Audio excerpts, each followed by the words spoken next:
Ryan in the house. We're going to run things a little bit differently today. Today is officially Hawaiian shirt episode. We really need to do a RAR Squad show of some sort at some point. We are live from Las Vegas, Nevada, and where are you? Ontario, Canada. Welcome to the Irrational Mail.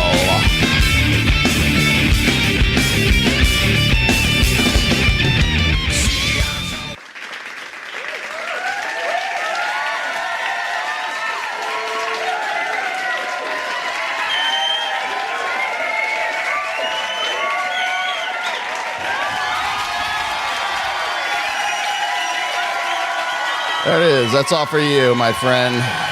Thought we'd throw this out there today. We're going to run things a little bit differently today. Usually I do videos in the beginning, but I figured, you know what? I got Ryan here, so I want to react. I want to react to some of these intro videos. How you doing, man? How you doing? Oh, I want to react to that shirt. You wear this shirt? Yeah. See, yeah. I have not been able to wear this is my Slayer shirt. It's a Slayer shirt. Technically, it's a Slayer shirt. Dude, it's beautiful. because here. I got some echo coming inside on your. Oh, it's on me. Hang on one second. Let me. It just echo cancel it. Much better. Good? Oh yeah, I was gonna say it's a good one because most Hawaiian shirts have that stupid Tommy Bahama where they look like a tent. Yours is actually fitted, which means you're a proper aficionado. It is. Yes. I have this one, and I have another one that's like. I'll tell you the funny thing is. Yes, it's a Hawaiians.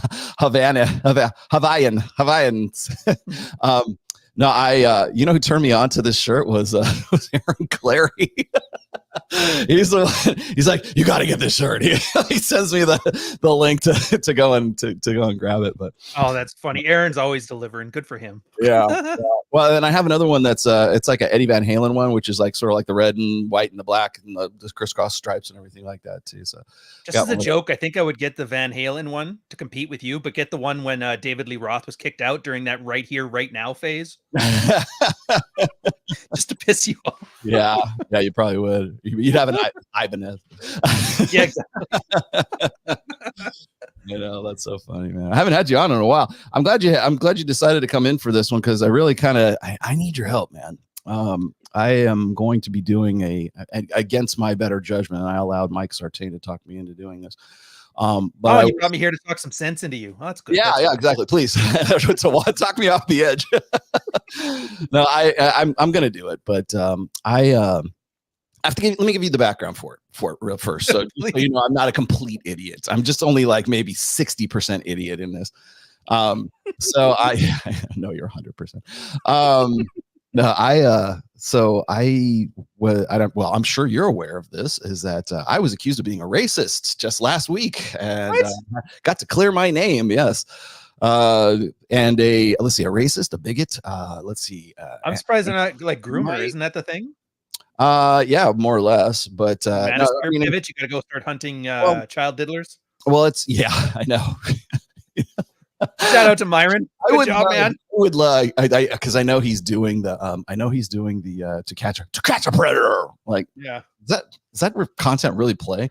And now I noticed they're doing the balloon pop thing too. No, I don't know this one. Which is an interesting concept, but it's like somebody came up with it first. But so anyways, I was accused of being a racist, a bigot, anti-Semite. And I cheated on my wife too for whatever reason by destiny. And I was like, where the fuck is all this coming from? Well, he's the expert in the subject matter. Well, yeah, I mean, he would be, wouldn't he? And then so I was like, where is this coming from? Like, is he just pulling this out of his ass somewhere? And then I realized he's actually getting it from Not So Erudite, right? And I was like, oh, okay. So I went and I checked out what she was. She did a full video. Destiny, at least to his credit, only did like some bullshit half-assed, phone it in thing during like part of one of his shows. And then I got Tree of Logic and all these other people, piling on saying, oh, let me see your alt. I'm like, I don't have a fucking alt. And it's funny. Remember, you having an alt account or whatever. You made this meme one time, and I think it was Spider, like Tom Holland as like Spider-Man. And then it was like Iron Man was the picture, and it was like, creating an alt so you could shit post on Twitter, and then it's like using your real account so you can shit post on Twitter. I'm Iron Man. Yeah. It made me think of that one. And so basically the whole thing just it fell apart because I was on this show doing my show while I was supposedly on my alt, having these conversations and these back and forth. And of course, everybody then says, "Oh, you had a scheduler, you had Hype Fury, like putting these racist tweets out on your alt while you were." I'm like, Chat AI bot was making it sound like a real person. Exactly. I know. Like, that's a really far stretch, but okay, even if that were true, I can't schedule a reply to a post I don't know it's going to come. And that's exactly what these posts were. And it's just so fucking ridiculous, but they just go with it and go with it and go with it. And well, they have to. Didn't he just get in hot water for something about Israel? I can't remember what he said, but it was something to the effect that everybody was calling him an idiot. No, well, Destiny was self-immolating ever since the Trump assassination attempt. That was it. Yeah, where he's like, I should have aimed better. I know, yeah, that too. That was one of them. And then it's just tweet after tweet after tweet. I mean, like the thing is like when you're down in a hole, stop digging. But like he just doubled down. And it's because he's on Vyvanse and he's autistic and he's, I don't know, whatever he's on. Well, that's the thing. Like he needs you now. Like if I can't call Rollo an asshole, then they're gonna pillar me by this thing. Well, I mean, I tried to fire me like the Home Depot lady. I tried to make this case when all the bullshit with Brittany Venti and Lauren Southern and all the collusion that went on like last summer. I'm like, this is what these guys are about. Well, here it is again. It's almost like to the day. And I'm like, this is how these guys operate. That's just what they are. And apparently they just didn't like me like bringing up the fact that all of these kids are paid by Progressive Victory, which is a political action committee, a Democratic political action committee here. Tanked you for that, by the way. Yeah. You mentioned their NDA where they can't talk about it. Oh, man. Every time they've started beef with me, I just ask about the NDA stuff and then they leave me alone. Yes. Awesome. Yeah. So and like every time Pixie throws something out, I'm go this message paid for and approved by Progressive Victory Political Action Committee. I'm sorry, were we not supposed to bring up the wrestling match? And so like I'm going to be having to the point, I'm going to be having this conversation with because I'm not going to call it a debate. There's no such thing as debate anymore. We know that. We established this. But against my better judgment, I'm going to go on Playing with Fire with Alex from Playing with Fire, and Jasmine Jafar is going to be on there, and they want to like sort of run me. I know what they want to do. They want to try to. They just want to take down the biggest dude in the prison lot, right? And Alex has been begging for a fucking debate for God knows how long, and I have no expectation that here's what's going to happen. They're just going to farm clips. That's all it's going to happen. Owned Manosphere racist in clip, and it's just some random. Dude, how you and I talk about like the marketing side of all the YouTube stuff and like the red meat shit. Yeah. I made a list of all the like the capitalized terms that like say like people will use, like MTR will do this, Myron and Fresh do this all the time, Pearl will do the same thing. I'm not above it, I'll do it myself too, but whatever podcast is just, if you put rage quit in all caps, dude, guaranteed you're gonna have a great show. or a heated debate and then this happened, it's like, what's in the box? To be fair, whatever guys, they did a pretty good one where they had that middle-aged soccer mom, I don't know which one, started like trying to sit on Andrew Wilson with their bare ass and he was running away. Dude, you remember BX, the chick that always hunts the she sent out a meme that I thought I would have made. That's how good it was. You remember that Simpsons episode where Smithers was being cornered by two strippers and he's like averting his eyes, the inference being he's gay and I'm scared of women, and they did that to Andrew Wilson on that clip. Oh man. Yeah. That was women, get that away from me. No, my stars and garters. Oh, yeah. It's an ass. Bare ass finally gave me a reason to watch the Whatever podcast, and they had to ruin it. I have had Kiki Clout like try to motorboat me with her tits before on Fresh and Fit. Yeah, that's come on, man. Let me throw this up real quick. You shouldn't do it, but whatever. Sartain will cover for you. Yeah, go fuck yourself. Here's the thing: is there's no getting away from it. So that's the other thing. It's like if I go and I do this quote unquote debate. Now I'll tell you why I was going to do this in the first place. And this is only why I'm 60% an idiot. I was trying to get Not So Erudite to, it wasn't even my idea. It was actually Mike's idea to get Not So. You got to go on a cut? Debate. Sorry. To debate, right? Like because I wanted to call her out. She knew I would run her to ground on this whole racist alt account shit that she's autistically just spitting all over the fucking internet, right? Mm-hmm. And so I'm like, okay, fine. Mike wanted to do it. I don't know why he fucks with Alex from Playing with Fire, but like sometimes he goes on those shows and like has these quote unquote debates. Well, anyways. You know what would be funny for you to do on that, by the way? Sorry to cut you off, but if Erudite starts talking, or any of the chicks start asking you stuff in the debate, just do what the Roosh used to do. Remember that? Put your husband on the line. Oh, and that's your only talking point. That would be awesome. Well, I was going to do it, but like she bottled out. Like Not So Erudite didn't want to do it, right? So it's supposed to be myself, Mike, Not So Erudite, Jasmine Jafar, and then it was going to be on Alex's show, right? So he was just going to like facilitate it at that point.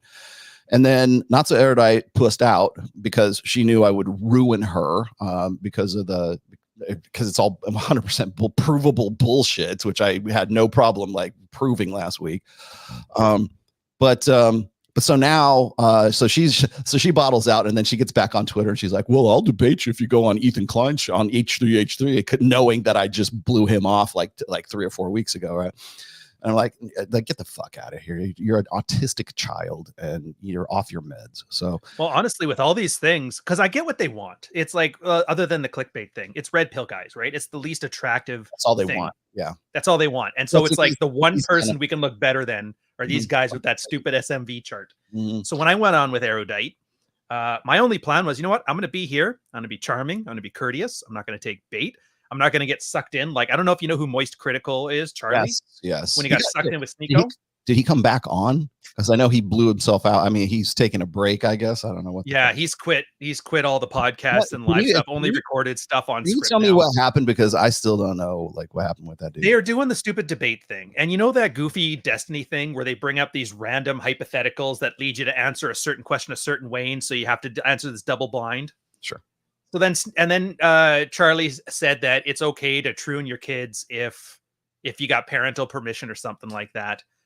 But then he was flip-flopping back and forth. But everybody's like, wait a minute. All of a sudden, you're 4 parents giving their kids hormone blockers, and his whole audience freaked out. And then because he's never faced criticism before, because he's always been known for having the most blandest, milk toast, both sides of the fence kind of takes, that he wasn't able to handle, and he just quit. He just rage quit. I'm out. Pulled a Jenna Marbles.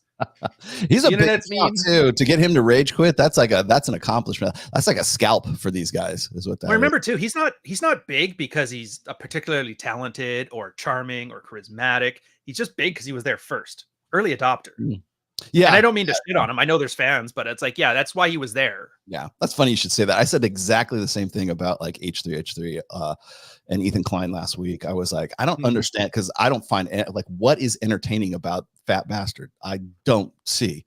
And everybody just thinks back to his H3H3 videos. I keep saying, like, I mean, exactly. Did he do prank videos? Did he do something like that, but put him on the map? Do you know who In Before 4 is? That old boy band? They were like super tan, Jersey Shore hair, and he did this thing. Like a guy that listens to boy band. Well, maybe I do today. Yeah, fair enough. Anyways, he used to do like pranks where he dressed up as the guy, he fake and baked his tan, and then he bleached his hair. He looked completely retarded, and everybody thought it was funny. And then he just kind of rode the high on that for 10 years or whatever. Gabriella, this is true. If anything, between us, I'm the racist. I'm the one who's been showing off nothing but images of Pakistanis taking a shit in the street in Canada for the last 2 days. I know. Do you guys remember? Do you remember when what is it? When Myron and Fresh were talking about like, I don't dabble in the dark, and they're like, they don't like saying they don't like date black girls, they only want to date white girls. And then they went on what was it?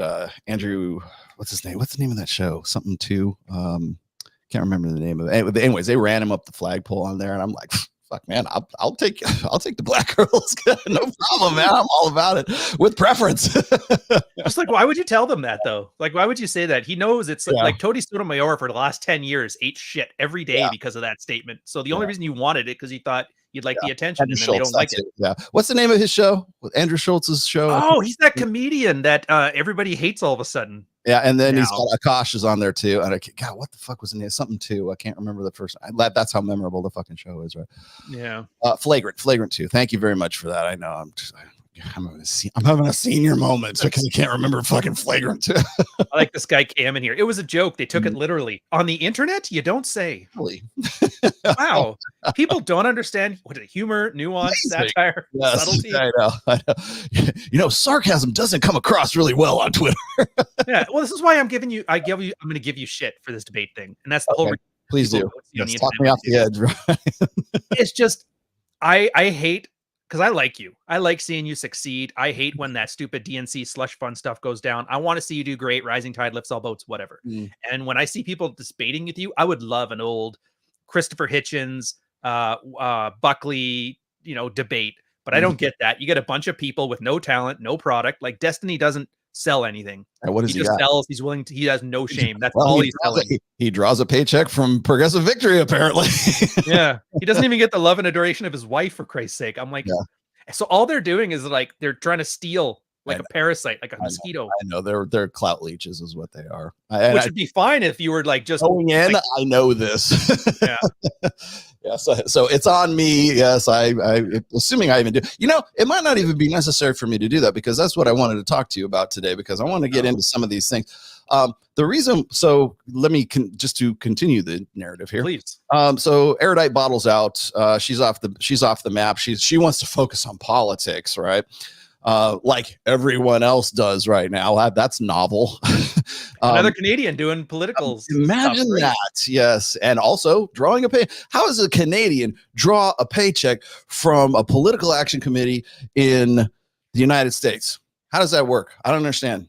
I think espionage is the words they use on that kind of thing. Yes, she is Canadian. That's right. Yeah, I didn't even remember that. From my hometown too. That's the worst part. Every time I look at Edmonton now, I don't think of Wayne Gretzky. I think of Erudite. God, yeah. Is that not seditious? Like, I was gonna say it's got some 1812 vibes to that's it. a foreign national that is meddling with U.S. politics. God I damn know it. it's illegal in Canada. In Canada, you're legally not allowed to do that. FBI, open up! Go get her. Yeah. So anyway, so she's out, and then so I guess Jasmine and Alex were just feeling put out because they were like salivating that I was going to come on the show, and now I'm like, fuck it, I only wanted to go if Erudite was going to be on there because I knew it was a slam dunk, right? Mm-hmm. So now Jasmine wants to hit me up, and well, I know why Alex wants me to be on there, because he wants to find some way to like sort of like back me up on the fact that like he used to fucking do videos for Anthony Johnson. So like, okay, well, I'll be happy to, if you want to reheat that from 4 fucking years ago. Okay. But we have home math at home. That's home math at home. But yeah, I know. God, what happened to home? Yeah. Okay, hold that thought. So anyways, so I'm gonna do it, but I think the reason, and I'm fairly almost 100% sure the reason why Jasmine wants to do it is because Alex from Date Psych wrote this very overwritten, just like winding diatribe on why Rollo Tomassi sucks and he's not a real evolutionary psychologist, and these red pill guys think they know what they're fucking talking about. Dude, he wrote more about you than I did. And I've known you for like a decade now. The entire show, like I was waiting for like the particulars, right? I'm like, okay, this. The funny thing is, it's like, because I think he's got a WordPress site, and the WordPress site it'll say 5,500 words. It's like a 29-minute read. Like, ain't nobody got time for that. Who's gonna fucking read this, man? You won't get past it. Like, I maybe. Alex, if you're watching, from as one writer to another, that shit don't play. I can tell you that right now. You need a hook in the beginning, and then hope to God by the second or third paragraph that you got people rolling, right? And there just simply ain't no hook in that. But all there is, and I want to kind of go over it a little bit, because this is going to be you helping me prepare for this, because I know that this is what she's going to go into. There is essentially what he's doing is like criticizing me for like tweets. Like he apparently he doesn't realize I've written actually 5 books. I've been doing this for 22 some odd years right now. And evolutionary psychology plays a very big part in that for sure. But I've never said, oh, I'm an evolutionary psychologist. No, I have a bachelor's degree in behavioral psychology. Okay. And a bachelor's degree in fine arts. Okay. Those two, multi-major. So when you come at me and say, well, he's just this podcaster, it's like, dude, I've been as far as the last 20 some odd years, I've been podcasting maybe real seriously for maybe the last 6. Don't defend yourself, man, on this stuff either. They're like, just a podcaster. It's like they're podcasters and they're bad at it. Yeah, I know. They've been here a lot longer than you on YouTube, and you've done faster, better. And that's with the government like putting a finger on your revenue stream. I'm just saying. I know, and I'm not the one to shit. I'll gloss myself in this case. It's somebody has to for once. Somebody has to, right? I know. I got to crown my fucking self. What is it? The greatest emperors put the crown on themselves. But the thing is since I kind of draw the line right around 2020, maybe 2021. When Tate and Pearl started to become a thing, right? And it's like everybody thinks that the red pill begins and ends with Andrew Tate and Pearl Davis, right? And I'm just like, Jesus Christ. It's like, do you even like even Kevin Samuels predates those guys, and he's only been around for like maybe a half an hour in the grand scheme of things, right? Then you got even 33 Secrets. We were 33. Nobody even remember who. Like, who is it? Nobody knows. He and George Bruno were the biggest deals there for a little while. I remember that. Or even what you call it? Anthony Johnson. He's the president of the Manosphere. Why are you not interviewing this motherfucker? Because he ain't shit. That's why. I still get traffic from my fucking speech on his thing. Yeah. People are like, I found you from this. I'm like, don't mention the convention. I get it. In a blue moon, somebody will say, hey man, I just saw your 2017. Dude, you've literally put on a lot of muscle. Like, well, thanks. He's like, do you know that that's still on there? Are you okay with that? I'm like, yeah, I'm way okay with the shit that I did for the 21 convention. I just hate the motherfucker I did it for. Yes. Yeah. Yeah. It was fucking crazy, right?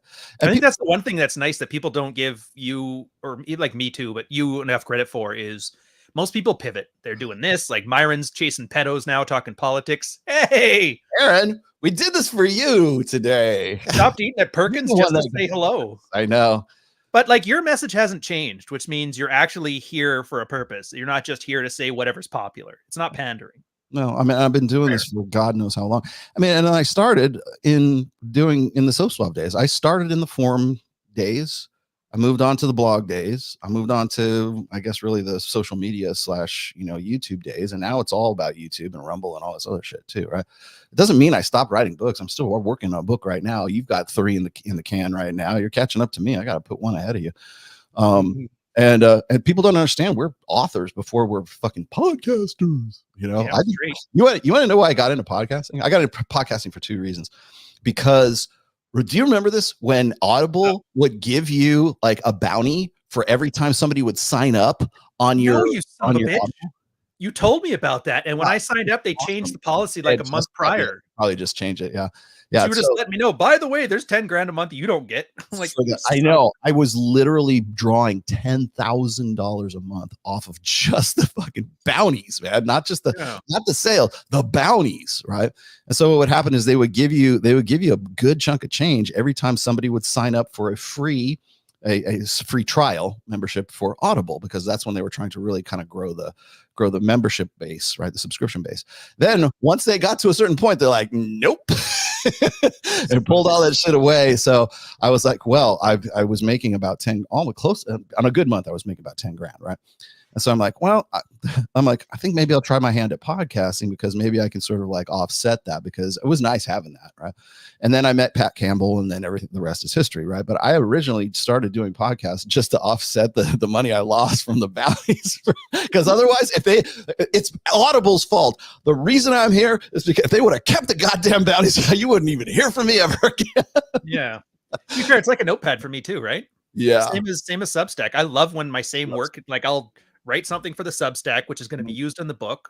And then on the podcast that week, I'll kind of go into a little more depth on it, and then helps with the writing, and it all kind of works together. I love that. I'm considering actually, if they actually demonetize me come like November because of all this bullshit with the DHS and these NGOs and stuff like that, I think I'm their guinea pig right now. They probably would have demonetized me already if I hadn't been on that list for diverting hate, because I think they have to go through a year to see, sort of proof of concept kind of thing. So they can't kick me like YouTube. Don't kick them off yet. Wait till November when the full year comes up, Why don't you just go Machiavelli and start talking about how great Kamala Harris is on your channel? I know. And then they do that. Oh, we love him. Yeah.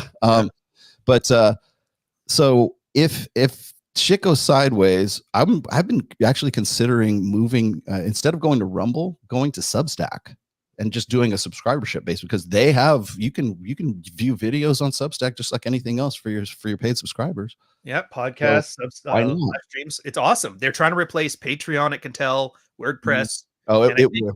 everybody kind of tries to go after YouTube, but can't really. The only reason they're I go trying. back to, like, right now, I've got a pretty good Patreon going, right? But the only thing I really do is just my private, like my group calls, like once a month with them, really.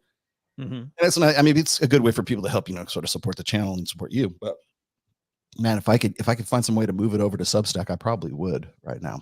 But I got I have too many guys that are already just kind of like we're kind of like consolidated on Patreon at the moment. Mass is always a struggle because you end up you lose people every time you switch over, right? Yeah. And you know how hard it is to get somebody to click something. It's hard. Oh yeah. Well, it's my membership's same as yours was $9.99 for a month. Are you? I think I charge $6 a month. Yeah, I always go with my Starbucks Frappuccino model. Sure. And then you can get, and then I give you a break I give you like you get 2 months off if you do a yearly. Okay, so great. But I had no idea how expansive Substack was, and like now they're turning into like, so they're an all-purpose like media thing. I'm worried that they're going to end up getting too big, and then they're going to start taking more money away from creators, because right now it's like 90-10 for the split. The more shit that they offer, it makes me think they're gonna go to at least 25-75 at some point. But it's the only reason I don't want to put more stuff there. I love now how we're like separated in like 6 or 7 different platforms, so anyone screws around, it doesn't ruin you. Well, the other, I'm glad you brought this up, dude. Yeah, everybody's getting throttled right now. Everyone's blacklisted. Everyone is in shadow banned and so if you put red pill in any part of the description, you put a hashtag red pill or Manosphere or anything that hypergamy, you put those trigger words in there, you're gonna get ratioed on YouTube. There's no way around it. I don't know if that changes after the election's over. It might, but right now everybody's being harshly shadow banned right now. And it's something I expect, especially in August. August is usually when YouTube does their purges, especially when it's an election cycle, or even the midterm elections is when they start booting people off. So, but maybe you realize this too, is I think one of the things that YouTube and really I want to say like Instagram and some of these other social media platforms they're all ad revenue based right now, whereas Substack is subscription based. Yep. So you don't have to worry about doing content that's not like advertiser friendly on Substack. You can do pretty much anything you want. It's up to you to get subscribers, which in some cases it might be easier, depending. But even Rumble is trying to move towards a subscriber based model, profit model, and YouTube has kind of shot themselves in the foot because they've been an ad revenue based profit model since the beginning, right? So for them to say, oh, we're switching over to subscribership base, and now you can have your members subscribe and you can give them bonus content. It's like, no, it's better if you just start off with subscribership in the first place, so people know what they're getting into. Right? And they have the infrastructure for it too with YouTube Premium. Like I found this out, blew my mind. If 10% of the people on YouTube would just get premium, they could remove ad revenue completely. Yeah, exactly. Like that's a lucrative, and it's great. I mean, I'm not going to do the sales pitch for it here, but I replace Spotify with it. It's great for the gym. It's great for everything. Yeah, but so everybody complains about ads. It's all I tell them. It's like, dude, it's like $10. You'll be fine. Trust me. Can't switch over your Spotify money. It won't cost you a dime. I mean, how like right now I'm looking at hell, even Aaron Clary just gave me $10 for a fucking super chat. That cheap bastard. If he can afford $10, you can certainly afford $9.99 a month. So, anyways, so the long story short, I foolishly agreed to this thing, and they're going to end up throwing shit at me for the stuff that Alex from DatePsych was essentially basically the entire article is like him straw manning shit that he doesn't know. It's confident ignorance. Do you know who Pierre Poilievre is, the Canadian conservative leader right now? I think I've seen you mention him in some of our private. Twitter. There is a meme going on. He kind of went viral because he got like the same kind of thing, pilloried by some journalist asking about like, why are you racist? Are you the Trump of Canada or whatever? He's just sitting there casually eating an apple, and all he did was just ask probing questions. Shut the guy down. That might be a good strategy for you. If they're like the DatePsych article, it's just gobbledygook, it's babble. So if they're using it to pillory you, just sit there casually and ask them for details. What do you mean? What is it? What are you talking about? What do you mean racist? Like, show me an example. Right. Yeah. I mean, and coming up, like, here's the thing. It's a 35-minute read. And there's only 2 comments. I'm pretty sure this is not a very well trafficked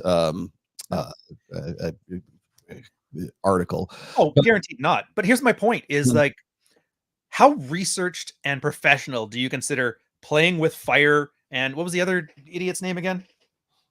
Math or Jasmine Jafar. Oh, no. Jasmine Jafar. Yeah. Like 2 Aladdin names jammed together. Do they really like the kind of person who's like, let's do some research in this? Let's okay. Well, so Alex is force them to show their work. Okay, Alex is easy. He's just functionally autistic. I mean, pretty much. I don't even know what his shit is, but whatever. Yeah, tell him to look you in the eye. He'll buckle. Which eye? No, Jasmine Jafar is a quote. She's an attorney who has passed the bar. I don't know if she's ever seen inside of a courtroom. According to James Sexton, he says she's probably got her law degree and she's probably passed the bar, but she has never practiced law because it's much more lucrative to show your big fat titties on OnlyFans, which is where she makes most of her money, and also was a political operative for the Progressive Victory as well. She was on board with all that shit. Whoa! So like an OnlyFans model is coming after you for your moral stand. I don't know if it's going to be that. I think what she's going to try to do is she's going to try to say, well, because I'll tell you what's. You need to get her to call you a degenerate. I already had this conversation. I might as well throw this out there. Yeah, please call me a degenerate. Yeah. It would be different if she was like hot. You know, it's just. Oh, she's the attainable OnlyFans girl. She is. She's a big girl. Let's just put it that way. I may show my asshole for money. Be nice. Sir, make me sick. This is me being nice. She's thick. Right. Yeah. Thigh gap. No, it's not. I don't get it. Porn is like, it's like drugs. There's no way she's not making enough money doing that she has to come on the internet and debase herself by talking to red pill guys. No, well, I think the reason why that is she at porn. Okay. Porn law. Porn the law. The other industry that's like killer for money. I know. She's not only could she be practicing as an attorney. No, OnlyFans makes more. You'll make more money doing OnlyFans. Oh, and on top of that, I'm also going to hang out with Destiny. I'm going to go fuck with Myron and Fresh, and I'm going to take money from Progressive Victory as well on the same thing. So I think she's just a bad lawyer and a bad pornographer. What do they call it? What's the title for an OnlyFans thing? Pornographer? OnlyFanser? OnlyFans? Sex worker content creator. Perfect. Mattress actress. That's almost your take right there. It's like, bro, come on. Why are you here? Are you not making enough money in law or your asshole? Like, come on. Yeah. This is really the best use of your time. Yeah, I know. I got to start sending a suit. Can I send this? Well, that's the thing that gets me is like, wouldn't like the 2 hours or so that we're going to have this debate? How much money could you be making on OnlyFans for that? Right. I mean, are people actually going to sign up for your OnlyFans because you debated me?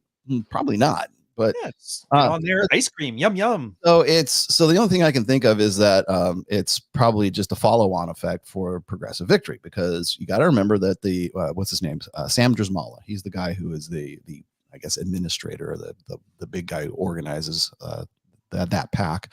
Mm-hmm. Essentially, what they've been doing is they've been buying influencers since summer, like July of 2022.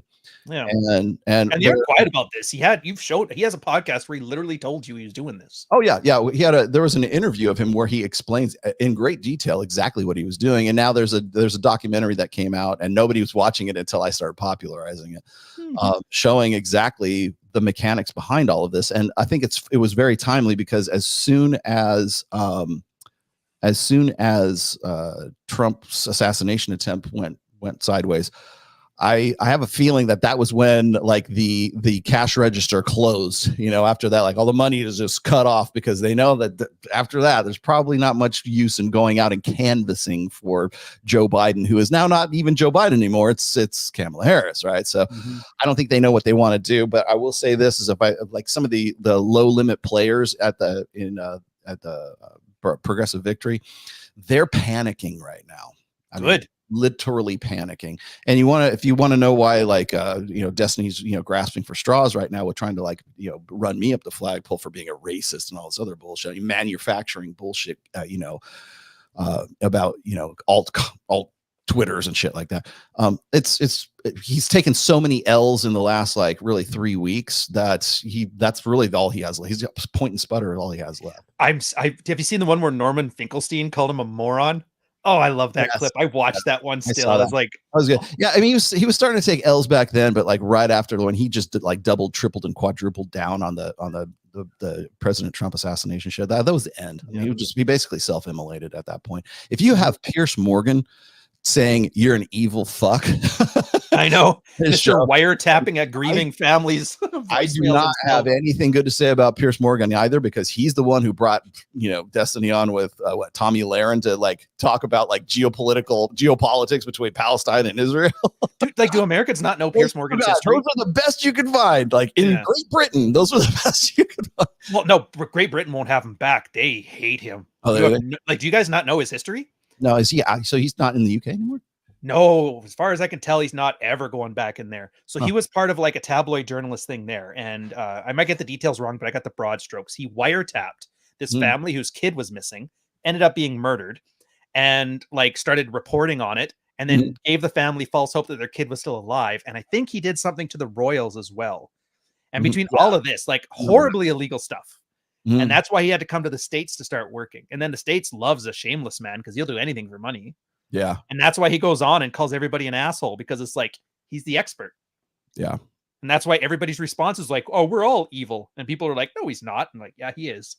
Well, like, I mean, I think the height of hypocrisy is him coming on there and like trying to run fucking, and rightfully so, running Destiny up the flagpole for all of his comments about, the guy who caught a stray and everything else. Yeah. But I got to remind Pierce Morgan, you're the motherfucker that put this guy on here as some sort of, legitimate character witness for, somebody who could speak knowledgeably about Palestine and Israel with Tommy Lahren of all people. Right. Yeah. Bet you he yelled at his producer after that. Yeah. You son of a, you wanker. Well, and people kept like coming at me going, like, I remember when that happened. Right. And they go, how the fuck is Pierce Morgan calling, these guys? It's like, he's not Henry Kissinger. He doesn't know statecraft. He doesn't have a degree in political science or anything like that. He has a degree in fucking. But his handlers, they said, hey, I know who we could talk to. Right. Right. It was facilitated by Progressive Victory. That's why. So, and I realized it with that Chris Williams? Who's the goofy Brit guy who does the podcast now with everybody? Chris Williamson? Yeah. Yeah. Brit. I think they would disown you for that. No, he's actually Australian, I think. Really? I called him Australian. He said he was actually British. That's the one interaction we had where I got his ethnicity wrong. So it turns out he's not a cunt after all. He's just a Brit. I don't know. I guess so. I didn't know. Because it sounds very Australian to me, but yeah, but he comes out of nowhere. And he has all these people, and then I realized, talking with Chrissy Mayer, and I found out like a lot of these people all have the same managers. So I realized that's what's happening. That's what these managers offer these guys. I'll take 20% of your lifetime earnings, and I'll introduce you to my network. And he just runs everybody around the circle of the network. Yeah, and they're all this is that grift. They're all connected. When I look at like, so here's a funny thing is when Bex and I were doing the breakdowns or we're just doing the discovery and the breakdowns for the Diverting Hate NGO. One of the things I was, oddly enough, coincidentally, I was having this conversation with Mike about having Will Costello on Access Vegas. Like, we wanted to have him come out here and talk to him, and Mike wants to talk with everybody. Okay. He don't care. He just wants to have the conversation and everything. Even if I hate him or they hate me, like a lot of people won't go on our show because they have issues with me. Right. Okay, fine. They don't like Slayer. Yeah, something like that. I don't know why. Maybe I'm just intense for them. But no, he would love, and I would still like to go and have a conversation with Chris Williamson. I don't see it ever happening, but like me, Mike's attitude is like, we're just going to keep doing what we do until it looks weird that these motherfuckers don't have us on their show. So at some point, like we've got Red One Studios now. We're actually expanding here in Vegas, like exponentially expanding here in Vegas. We're the only show in town in fucking Vegas right now. Really? And so certainly with within our content, yes. And just in general, we're becoming a much bigger podcast, even though we're all demonetized, we're still growing. Demonetized, we're growing. So at some point, at some point it's going to look weird that we're not on those shows, or people are like, hey, why don't you get these guys on there? I've had so many people try to hit up what's the two Brits that are it's not testosterone something, it's what's the fucking name of it? It starts with a T. Trigonometry. Trigonometry. Okay. Those guys. So trigonometry, like people keep saying, why don't you have Rollo on? Have Rollo on. They're not going to fucking call. They'll have Sydney Watson on there. I'm not getting the call. Trust me. I love how the only reason I know of Sydney Watson's claim to fame is because Jack Murphy told her to go fuck herself. Yeah. That's the only reason I know who she is. That's awesome. She blows me away too, because she didn't used to be like that. She didn't used to be like the way she is, but I think you're right. I think Jack Murphy ruined her. That was the last brain cell firing. Sydney Watson. Yeah. But no, anyways, I just don't see that happening. But you know, he'll talk with anybody, and I'm happy to talk with anybody. As I said before, if you want to have an actual debate with me, a real debate with me, come to Vegas, come to the studio, sit across the table from me, and we'll do it live. Yeah. And well, now that I know it's all AstroTurf, like none of these people, or like you, me, Clary, all organic, right? Mm-hmm. Our audience has come from zero to whatever. We haven't had a hand up, at best some cross-pollination, but most of these guys, yeah, it's a management company, introduced a set audience to these people. And all they do is they suck up to people. Like everybody was sucking up to Mike Cernovich for a while because they wanted to get a collab with Mike Cernovich. Remember that? Yeah. They've been always doing that to get jobs on like I know Andrew Wilson, if he got a job for Daily Wire, he'd quit all this, he'd quit whatever in a heartbeat. Oh, he would. I'll say the interesting thing, and Andrew knows I love him. Okay. But so he's not going to take this the wrong way. But he's basically runs whatever podcast now. Nobody watches that show if it's just Brian. And he knows this too. If you look at you can just look at the analytics, right? If you look at the numbers and the viewers, the live stream viewers, and you look at like the number of views, and you look at the analytics for those particular shows where Andrew is on the show and where Andrew is not on the show, he's basically the host of whatever podcast right now. And so because every time he comes on, even if it's remote, it's always a better show. Because of that. I mean, whether or not some fat cunt sits on him with his or naked butt or whatever, that's just bonus content, right? Yeah. But yeah, I mean, what do you do for a living? I smoke and yell at young thoughts. That's what I do. Enjoy it while it lasts too, because a lot of the moralizing is going away probably in November 6th. Certainly by the new year, certainly by 2025, we'll be on a new tangent at that point. You hate to see it. I can't hardly wait. Wait. I know what we're going to do, Ryan. I know what we're going to do this time. This cycle is going to be different. Yeah. No, can't wait to see who the new ass clown is. But yeah, their audiences are all the same audience that a management team kind of runs, and they just throw faces at it. Mm-hmm. I don't think it's not real traffic. Like Date Site could drop off the earth tomorrow and his audience wouldn't care.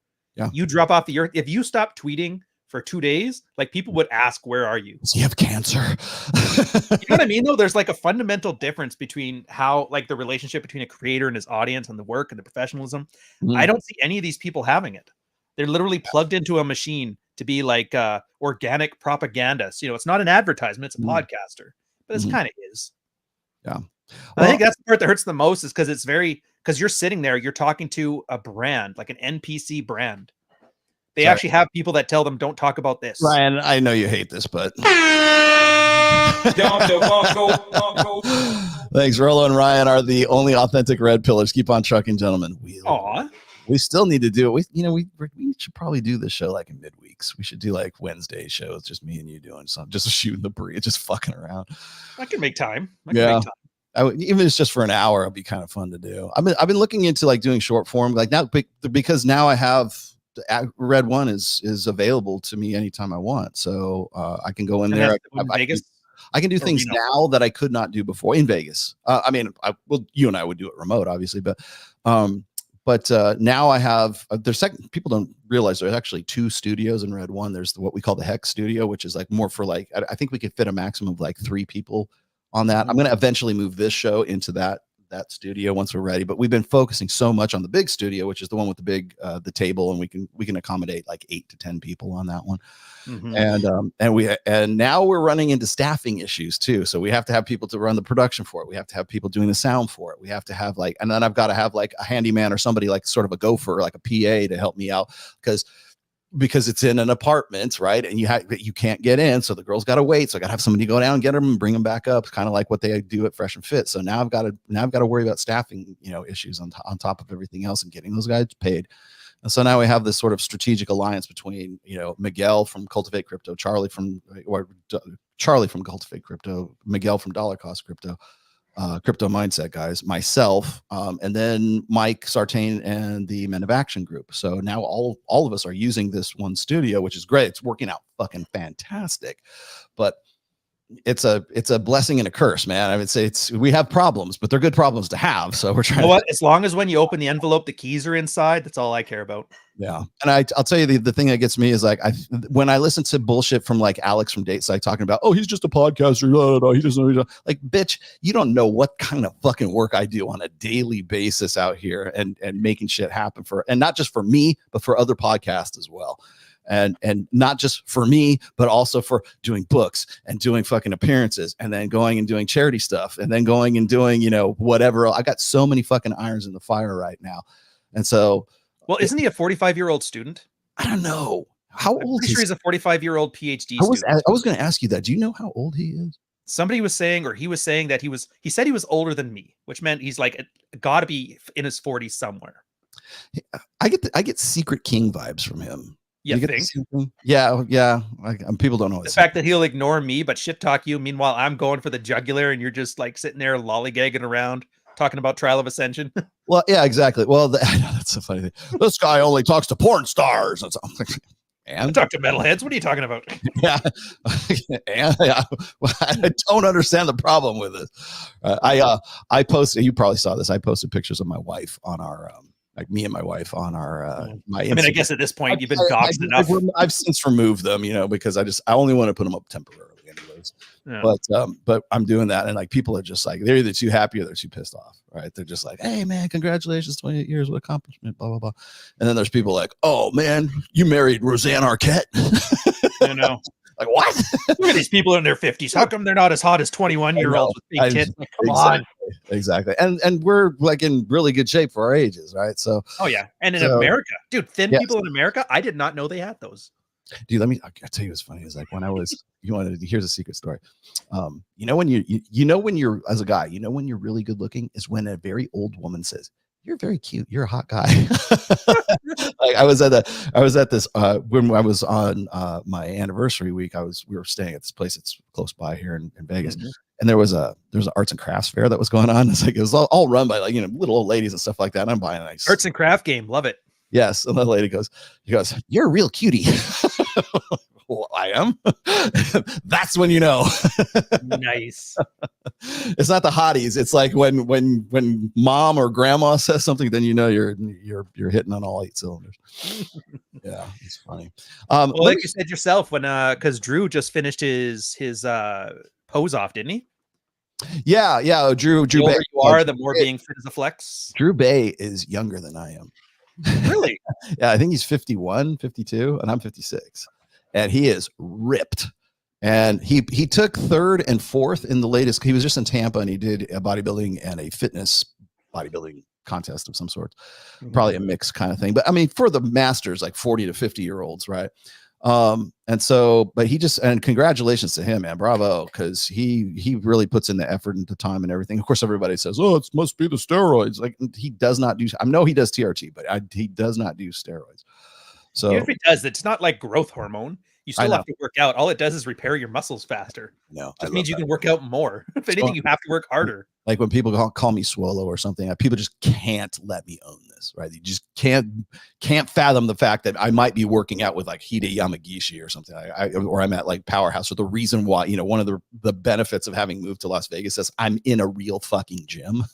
Yeah. Well, and like, oh man, I mean, you must be on gear. He must be on, TRT. I'm like, dude, even if you're on TRT, it doesn't mean that the muscles just magically, appear on your body. You actually have to go work out. So, yes.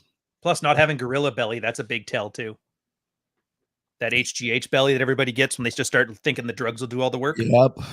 Yeah, exactly. You're just sitting around doing nothing, and you got that bloat. Yeah. Ooh, yeah.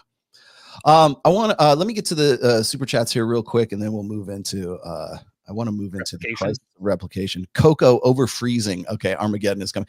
Okay, so what's Coco? Coco is the girl that was on. I was on the show with her. It was like one of the first shows I ever did on Valuetainment with Adam Sosnick on the Saucecast thing, and she was the girl who was saying, "Oh, I would never go out with a guy on a coffee date," right? And she was just so full of herself. I come to find out that like most of her lifestyle is sort of bankrolled by the boyfriend that she had. Well, apparently now she can't have kids, or she's like tearfully just moaning and crying on TikTok or something like that about like how she just discovered she has something wrong with her uterus or some shit like that, and she can't have children anymore. I think that's what she was talking about. And, you know, I mean, I don't want to be insensitive or anything like that, but then of course everybody made that connection. And I didn't post this. This was actually, this is on Rich Cooper. Okay. I didn't do shit. Okay. Oh, Rich, what is you doing? I am not that unsympathetic, but like, yeah. And I don't think Rich really made the connection because that was a long time ago. It was like back in 2022. So, so, but yeah, apparently that's I'm sorry, but like, you know, what's interesting to me is like in any other time, any other human era, like people would be automatically very sympathetic with her and everything else.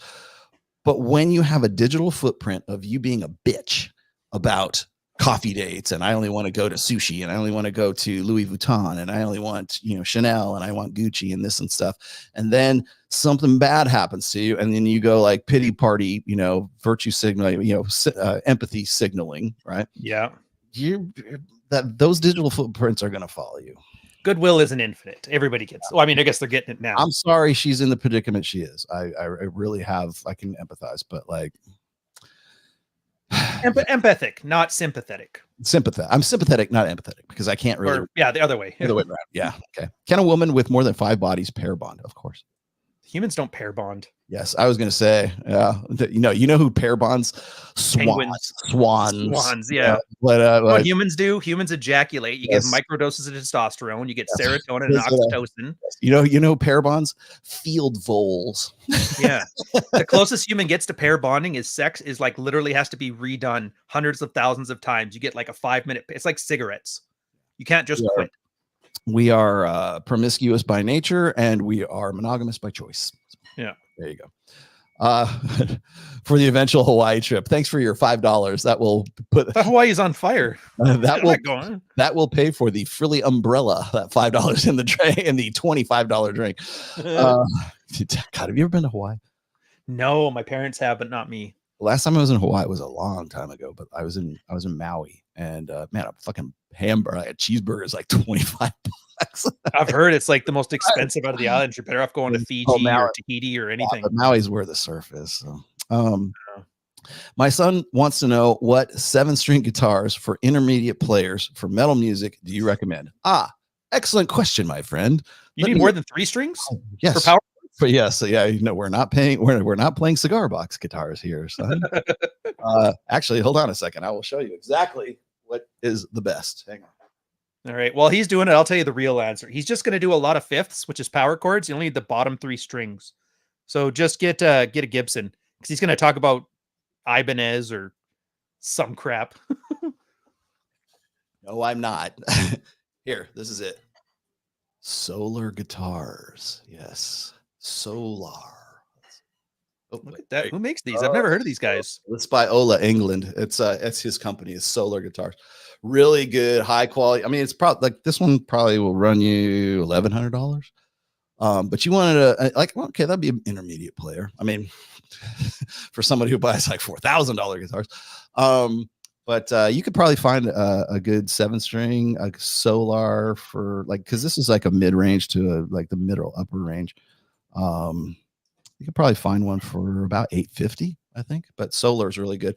If you don't know who Ola England is, go look him up. He's huge following, huge channel on YouTube. He's very famous for the Will It Chug section. So. Yeah, the guy always manages to surprise me. Hey, I think he's painting figs behind us too. That looks like a ring light, and that looks like Warhammer figures, and I recognize the painting set. Here you go. Yeah. Do you do the official colors for all your figs, or do you just go custom? You're like, I want them my way. It depends on what I'm doing. Like if it's Marines, I usually just go with whatever is like my Blood Angels are going to be red, right? But if it's like, let's say Dark Elder, like Drukhari or something like that, I might go off kilter on that. Just depends on what the faction happens to be. Cool. Yes, Henry Cavill would be proud of you. It's all I'm saying. Orcs are green, yes. Not gonna lie, I think I'm gonna get into the orcs, the irreverent part of it, and the mushroom orcs. I think I'm really liking that. Orcs are fun.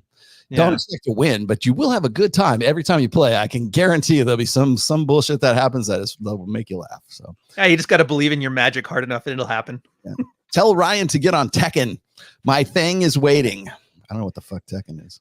Oh, it's the fighting game. I've been riding the high for a while, ever since Tate was like, look at this guy, his wife's a 3 and he plays Tekken for pennies. And I made that whole 2-minute montage video of that.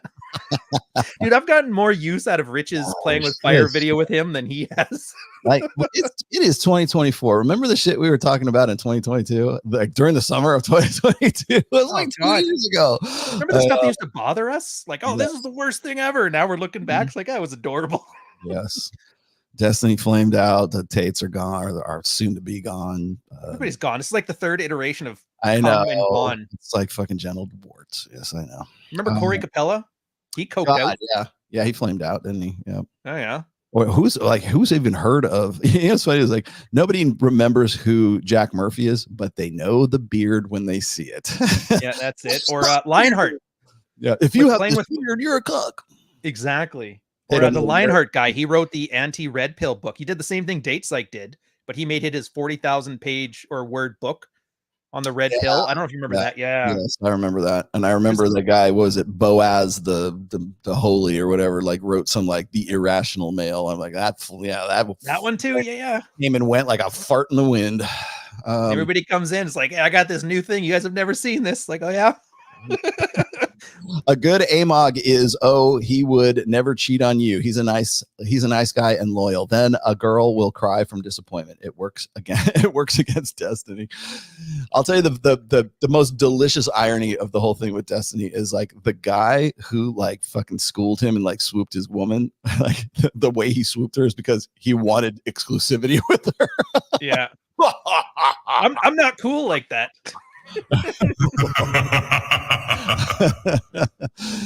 Thank you, Aaron. We love you too. Come on the show sometime with we got to do a I'm gonna super chat him a better shirt though. I don't like his maybe I'll go back on Rule Zero. If we're gonna wear Hawaiian shirts, I kind of have to. My stream got Nuke. My stream got taken down halfway through. Your chart paid for Tadashi's vet bill though. Thanks, Rolo. Those Elon bucks are really coming in for my Thanks, Rolo. Now I know no one reads the red pill stuff, just whines about it. It's true, man. Every time somebody throws out, in fact, I think I have it right here. Every time somebody decides to post this, man, let me tell you something. Remember when the vasectomy tweet came out last year and everybody was just, how can I forget? Red pill guys. Every once in a while during like the last, like say 20 years that I've been doing this shit, something like this just pops off and people just cannot let it fucking go. And by the way, now that I remember this, do you remember it was in 2018 and it was in fall of 2018 and I think it was the second time we did the 21 convention, right? And Ivan Throne was there. Oh yeah. Okay. So speaking of names out of nowhere. I'm going to be very serious and look into the camera right now and say, if you are still posting that fucking stupid ass tweet about me trolling fucking Ivan Throne about, a woman could never be as good an artist as a man. And then of course the subject that we're talking about was the sculpture that happened to be done by a woman. I know, asshats. I have a degree in a bachelor's of fine arts. I know what was going on, but people still to this day, as far back as 2018, still think this was this epic cringy. It's on this. Have you heard of a site called Cringetopia, where they collect? No, but I mean I get it. Cringe memes, like things that actually have. So I don't know how this got put on there, but anytime anybody goes and looks up, hey, Rollo Tomasi, tap, tap, tap, tap, tap, tap, right? up comes this meme on Cringetopia, right? And so Cringetopia has me on there as being like this epic self-own. I'm like, dude, this was 2018. Like, what was that, 6 years ago? I'm like, holy fuck. You guys are still harping on this. And I was trolling Ivan at the time. And I'm like, you are the ones who are self-owning yourself because you didn't know that this was a troll in the first place. And it's 6 fucking years later and you're still throwing this out. And I'm like, this is like that made just the fact that this is still even ongoing right now. That made me understand that you should hate your audience and you should hate, just like you were saying, it's like the mass autism that is on, that is just, it's not necessarily just on Twitter. It's like everywhere. And it's like, I got him. I'm like, this is the best part of my job, by the way. There's like, you know, when you're talking to guys on my Patreon and that, you show the red pill concepts, they know how to repeat them, they could say whatever, but then you hear them explain in their own words how it clicks for them. Warms my heart. You now understand why you got to hate your audience a little bit, but you like, you know, it's in your heart, it's in your bones now. Like, F you, Carl Bennington. I know. Don't go around pissing people off because you'll eventually piss off the wrong person. Roll to thank you. Yeah. You don't know what you want to get into. Thanks. Just some guy, some young guy. And you heard about the nuke and Ho math debate. Ho is getting mad about peeps being horny. Yeah. Did he really go argue with Ho math? I don't know. Did you, Nuke? Did you go? Did you have to? Did he have to argue back, or did he have to draw his responses in with pencil crayons? This is you. Yeah. Here's a little. Dude, if I was ever forced to argue with Ho math, that's what I would do. I'd have a piece of paper, a camera going down, and I would just do like a pencil crayon. I'd draw dicks. He's going through something. I don't know what the fuck it is. Maybe he got a girlfriend. I don't know. He's a limitable man. He's exactly like a limitable man. Do you remember that? Yes. He was all about the Lost Boys and feminism is bad. Got himself an e-girlfriend from Korea. And then he's talking about traditional conservatives saving the West.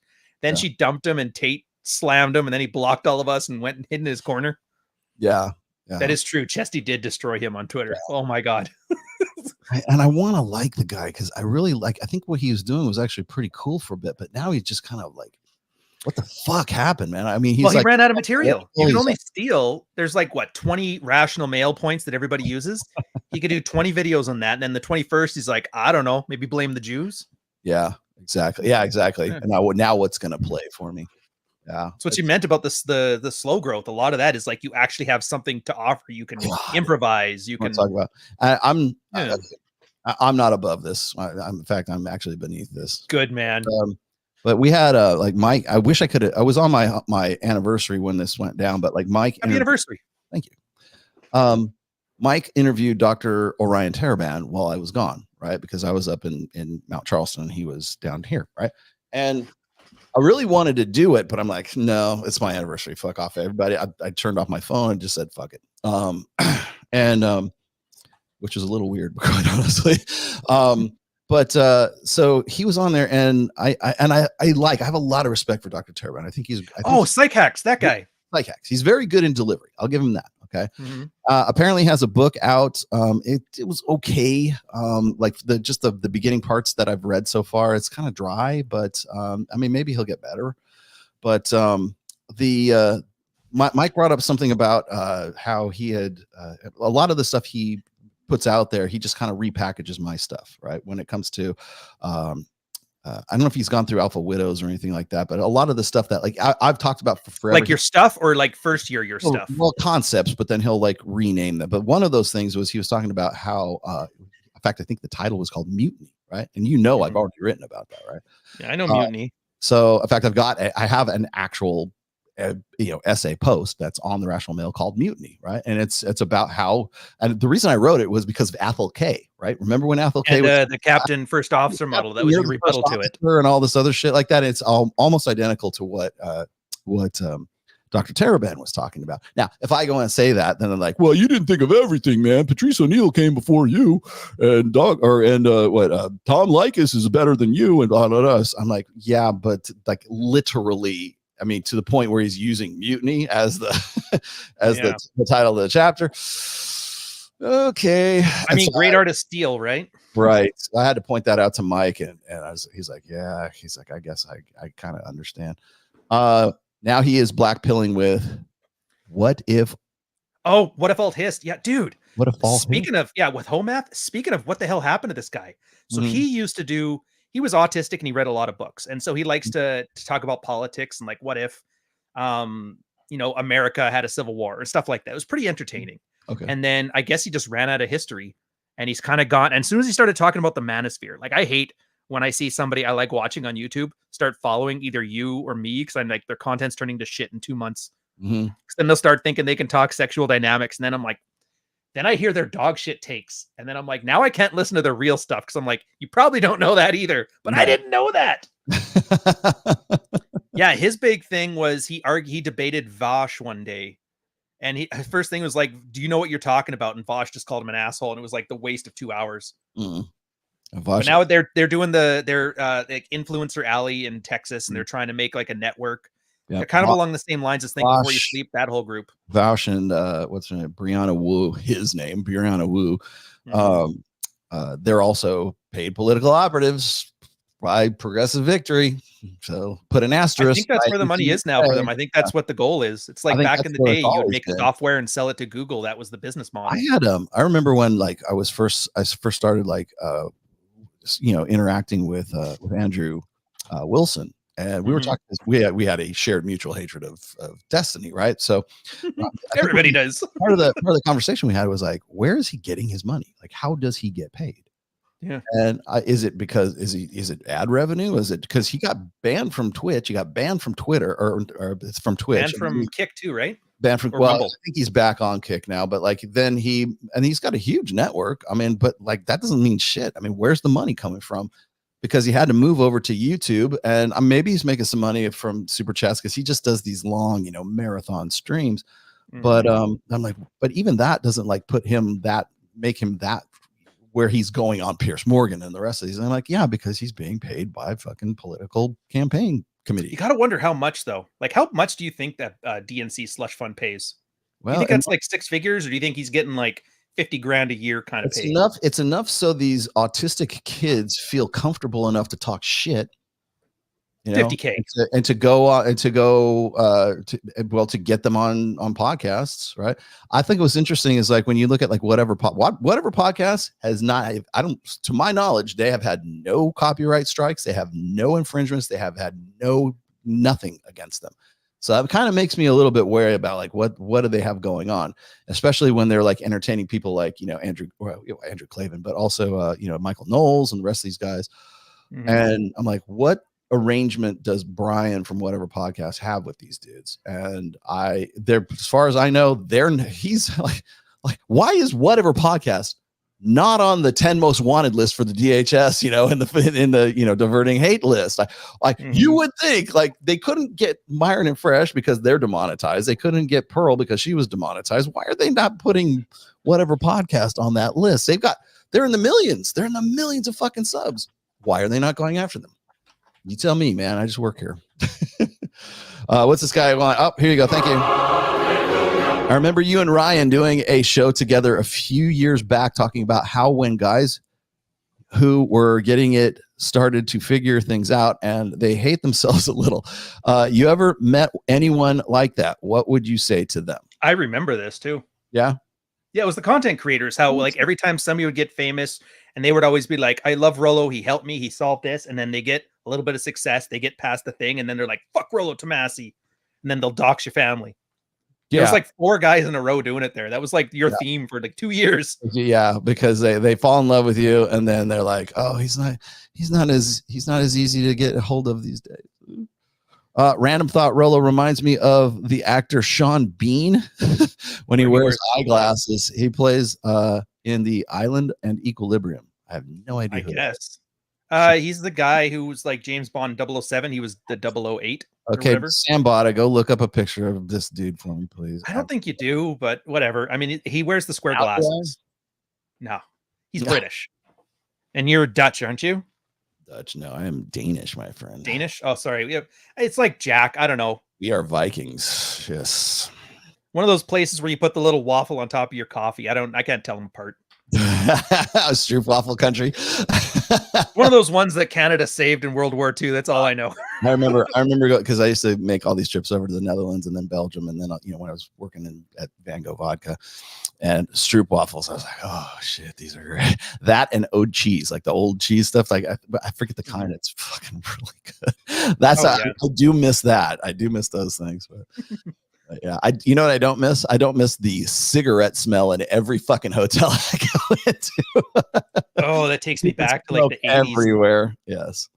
Yes. I play more than just Space Wolves, my friend. Thank you very much. Hold up. Wait a minute. Hold a show. I play. Finally found your the trigger. Somebody I know, because they're like, you need to do a midweek show. I'm like, what can I do? 40K. I play Space Wolves, and I just started Space Wolves since I moved to Las Vegas. By the way, this is like my new groove. I have so many Blood Angels I don't know what to do with. I have some Ultramarines. I'm trying to think of Loyalists that I have. I think that's probably about it. I play mostly Chaos for Marines, quite honestly. So, in fact, I play more Horus Heresy than I play like actual 40K when it comes to Marines, because I'm one of them old refined gamers who treats Horus Heresy like it's a historical game. You can't triple stamp a double stamp, Lloyd. Oh, okay. Sean Bean, he was Boromir in The Lord of the Rings. Okay, really? I guess I kind of maybe I should grow my beard out a little bit more. Maybe I could make that. Why not? Just give somebody something else to shit on you for once. It'll be new. This is why. Because he's got the highlights. Highlights. Yeah, that's why. Sean Bean. Okay, I got you. Boromir. I feel bad because when I get on here and we want to talk Red Pill, I always distract you into talking about Space Marines for an hour before we actually talk about replication there, Mr. Bean. It is a gift. Yeah, he's great. Carl Urban, man. Carl Urban's fucking the bomb, man. I wish they would. You've loved him ever since Dread. Dread, yes. Well, I mean, I liked him in Lord of the Rings too, but Dread was the pinnacle of his acting. I know he's in The Boys. Thank you very much, but Dread was it. That was the ultimate.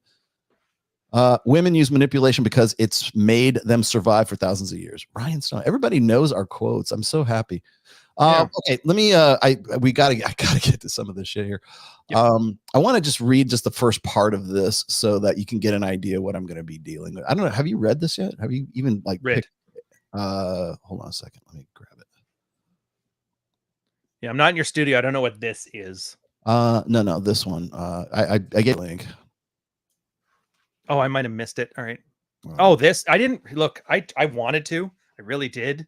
But I'm like, I'm not spending 30 minutes on this dork. Yeah, and I agree. As soon as I saw the first paragraph, I knew exactly what was coming. I skimmed through like the first probably 60% of this because it's just all it is just he's a very, very bad person.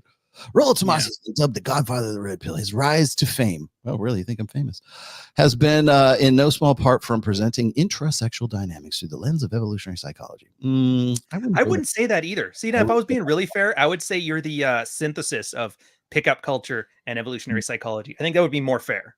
All right. Men who struggled with women, be it from past experiences with infidelity, breakups, or initial attraction, poured I don't know if I'd use that term either, into Red Pill forums to find answers and seek help.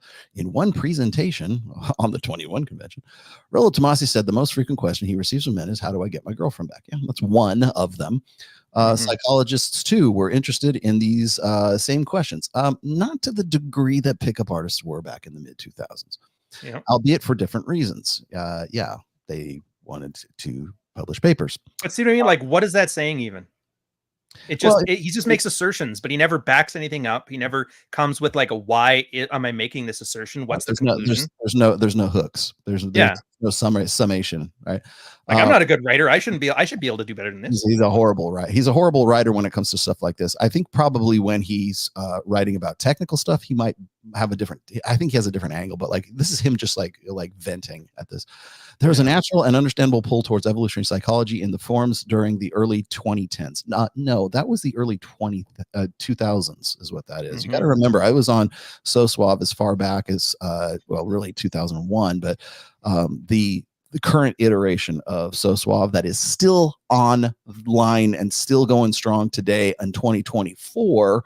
That was back in 2002 is when I started becoming like a moderator and everything there. So it's like that right there. He's just inaccurate. He simply doesn't know. Men discovered a whole field of scientists trying to discover the answers to questions that had direct implications for their own poor love lives. Okay. Well, here's the thing is they weren't actually just to clarify things, they weren't actually finding like psychologists. They didn't really care. Like, I didn't even know, quite honestly, I did not know who Dr. David Buss was until probably like 2012, I think. Really? Yeah. I didn't know. I knew that he was influential to people like Gad Saad, who I was very well aware of, and Marty Hazelton and Gangstad and some of the other people that I was quoting at the time. I was much more into Hazelton than anybody else, but she was also a student of Dr. David Buss. So kind of like, you know, branches from the same tree. So I didn't really even explore his stuff until 2012, I think. And that's when I think the second or first version of Why Women Have Sex came out, and that's what that was what interested me, right? But prior to that, it was the 48 Laws of Power was influential. The Red Queen by Matt Ridley was a big deal, and then of course The Selfish Gene, which was Richard Dawkins. I think so. Pretty sure that's who that was. It's crazy. Even your guys' sidebar was different than ours. Yeah. Exactly. And by the way, the work of Hazelton is still in the sidebar of the Rational Mail right now. So, so yeah, I mean, it was influential, but we weren't like we were not drawing directly from any one particular psychology. In fact, I think I was probably unique in the fact that I was sort of drawn to reading all of the work of Marty Hazelton during that time. And she was an evolutionary psychologist at UCLA during that. And still, I don't know if she's retired now, but she was certainly active quite a bit back then and had been for quite some time. He began a blog of his own musings, partly influenced by the evolutionary psychology, in 2011. And by 2013, published his first book based on his blog posts. No, actually, they were based on conversations that I'd had through, let's see, probably 2002 through 2012. Well, yeah, it's probably the same as me. You had a bunch of blog posts, something was insightful, so you kind of take it and then you expand on it and throw it on a thing. So the progression, though, I think that it doesn't really tell the whole story if you're just saying, oh, they were just his blog posts and he just decided to collect them all and, you know, throw them into a book, right? No, well, you don't understand that those blog posts and those essays came from 10 years of discussions on those forums. And not just me just stroking myself off. It was having conversations. In fact, I didn't even want to start a blog. I reluctantly started the blog in 2011, but everybody kept saying, you need to get a blog out there because Roosh and Royce have one, right? And then was it Royce in DC or Chateau Artiste? When I started, it was Royce in DC. And then it became Chateau Artiste when he kind of flamed out because he got doxxed, actually. With Lady Fire Rain, or something? Lady Rain. Lady Rain. I remember it well. God, somewhere around there, she's out there with a 9-year-old kid that she's helicopter parenting. Think about that. Yeah, exactly. God knows what happened to Royce in DC. Well, Royce, the kid's a fan. Andrew Tate. How crazy is this? And the funny thing is my blog began to get more traffic than Royce in DC when it switched over to Chateau Artiste, because he went all ethno-nationalist and race realism and politics and social issues, as well as red pill stuff too. But he kind of left the charter of just like, you know, particularly just like if he stayed red pill stuff, he probably would have like outclassed me for a while longer. But then when he went to that, a lot of his audience fell off and they found me. And that's how like my blog started taking off. Yeah. I mean, obviously I'm not going to be a fan of his mud sharking takes. Don't get me wrong. Yeah. Well, I mean, and I wasn't either too, because I was kind of put off. I'm still put off by people who like people like Nick Fuentes and shit like that. Just because I don't, honestly, it's fucking 2024 by my watch, you know, I don't know. So anyways, look how many adjectives he uses in this, by the way. Exactly. He can't just say you're doing things. He has to describe it with like very snarky, catty language. Well, and it's also a sign of a weak writer. Okay. These are, they're what's called amplifiers, right? When you use very, poor, these things that don't necessarily, like, here's the thing is that when you don't use amplifiers, it's a more bold statement. Yeah. It was You're not telling him what to feel. It was in this environment that Rollo Tomasi cut his teeth on the topic. No, I had been cutting my teeth on the topic as far back as 2001. And in the seduction community stuff, I was off, you know, just because I was on SoSwab does not mean I wasn't also active in like Venusian arts and on alt fast seduction. You were in the old Venusian arts plate? Oh, geez. Oh yeah. And then, I mean, Roosh had the Roosh V forums before he had Return of Kings. And then there was Imalafide. I don't know if you remember that old blog, or the Spearhead. I remember the Spearhead. at that time. There's a lot of like aggregate blogs that they had a lot of other writers going. So there was a lot more going on than he just simply doesn't know any of this. He's just making these best guesses here. Yeah. So he began his blog of his own musings, partly because he's influenced by evolutionary psychology, partly is accurate. Okay. And by 2013 published Rational Male, Rollo Tomassi would deviate from psychologists in the field, however, by presenting a tabloid-esque parody of evolutionary psychology, more akin to Jerry Springer than David Buss. I wish you would. I wish that would have been great. Fuck, that would have been awesome, right? My only critique of your work is a lot of the times it's a little bit too abstract and like intellectual, and so I always put it in perspective. You had a little bit of that Royce tabloid-esque in there, would have been way more entertaining. Yeah. No offense. Well, here's the thing: is like when does he think this happened? Like half an hour ago? Yeah. Because like, okay, so his content would come to be dominated by social media beefs, celebrity gossip, and roundtable discussions with porn actresses and sex workers.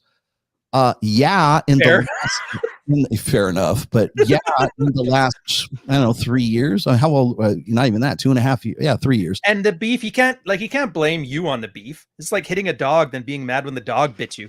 Okay, so if Alex knows everything about Rollo Tomassi, then okay, what were your opinions on the Pat Campbell days? You know he can't answer any of this stuff. When I did a regular spot every Friday with Pat Campbell, who, by the way, is the one who gave me the name The Godfather. I didn't give it to me. But you don't know that because you don't know what the fuck you're talking about. And then like, what was your opinion of me? Like, during the 21 convention days, what was your opinion of me when I did, remember, I don't know if you remember this, where I met Tanner Guzzi. It was at the Man in Demand conference. I found you after that. Christian, what's his name? Christian McQueen. Yeah, Christian McQueen, who's like long gone by now, right? What was your opinion on those? How about when I was writing and I was butting heads with what's her name? Susan, what's her name from Hooking Up? No, well, I did her show as well. When I was doing Locking Horns with the Hooking Up. The Hooking Up Smart chick. I don't remember what her name is. Remember that? No, you don't, because you don't know what the fuck you're talking about. Like the whole thing is just like, oh, this is where it all ended up. I'm like, no, there's way more. Well, like, it's Secret King stuff. You get this. That's like the prison idea. Like, find the biggest motherfucker and punch him in the head first day there. That's what he's trying to do here. Which it's so weird. If you're like, I'm going to be better than the red pill. It's like, way to aim high, sir. Yeah. His formal education in psychology would stop with a bachelor's degree. Yes, in behavioral psychology with a focus on personality studies. And would pick up the microphone. Yes, pick up the mic. Yeah. Hey, what do you think of the odds that this guy's watching this right now, watching you read this thing, and so happy that it's being mentioned? I'm sure, right? Which is totally understandable, given how much more lucrative it is. Trust me, I make way more money off my books than I do doing jacking off on podcasts, dude. I lose money on podcasts. Literally lose money. You want to know why I had such a good tax return last year? Because I had so many goddamn write-offs because I literally lost my ass on Access Vegas. Since he's probably watching, let me just give you one very quick example. When we were working and we were building Access Vegas with the porn stars and the fucking sex workers that you seem to think it is a piece of you think I'm a piece of shit because of that.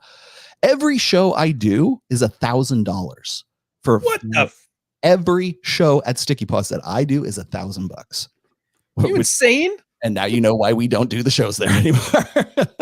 Yes, $1,000 because you've got studio fees, you've got production staff, you've got all this stuff that's going on. It's all done for you, which is great. It's like, it's turnkey. You go in there and give them whatever.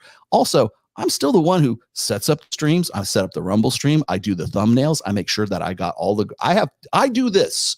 I don't have staff. I'm a one-man fucking show here. So I spend my fucking time away from doing what would actually earn me a lot of money because I still have to go do a fucking thumbnail with all these porn stars and sex workers that you think are so bad, right? And so I lose money doing what I do because I love it. And it's like that. It's a labor of love. And I'm seeing the future. I'm thinking this is, we're already the #1 podcast in Vegas and we're growing exponentially. And it's like Amazon. Amazon didn't turn a profit for the first 4 years they were, in business. That's kind of like my attitude towards this whole thing. And then, by the way, I mean, that seems like a lot. I do get that back at the end of the year. I get most of it back at the end of the year. Well, that's good. So there are write-offs and stuff. And Mike, by the way, does the same thing. Like, we lose money doing this stuff. So don't give me this much more lucrative shit when you don't know what the fuck you're talking about. For many men, Rollo was their first exposure to evolutionary psychology. I don't think so. He was an early adopter. He got in at the right time and was one of the very few speaking about it outside of academic papers hidden behind paywalls. Well, okay. Hidden. Yes. No, they weren't. weren't. I mean, he's painting for a guy who can't write for shit. He can sure paint a good story here. Yes.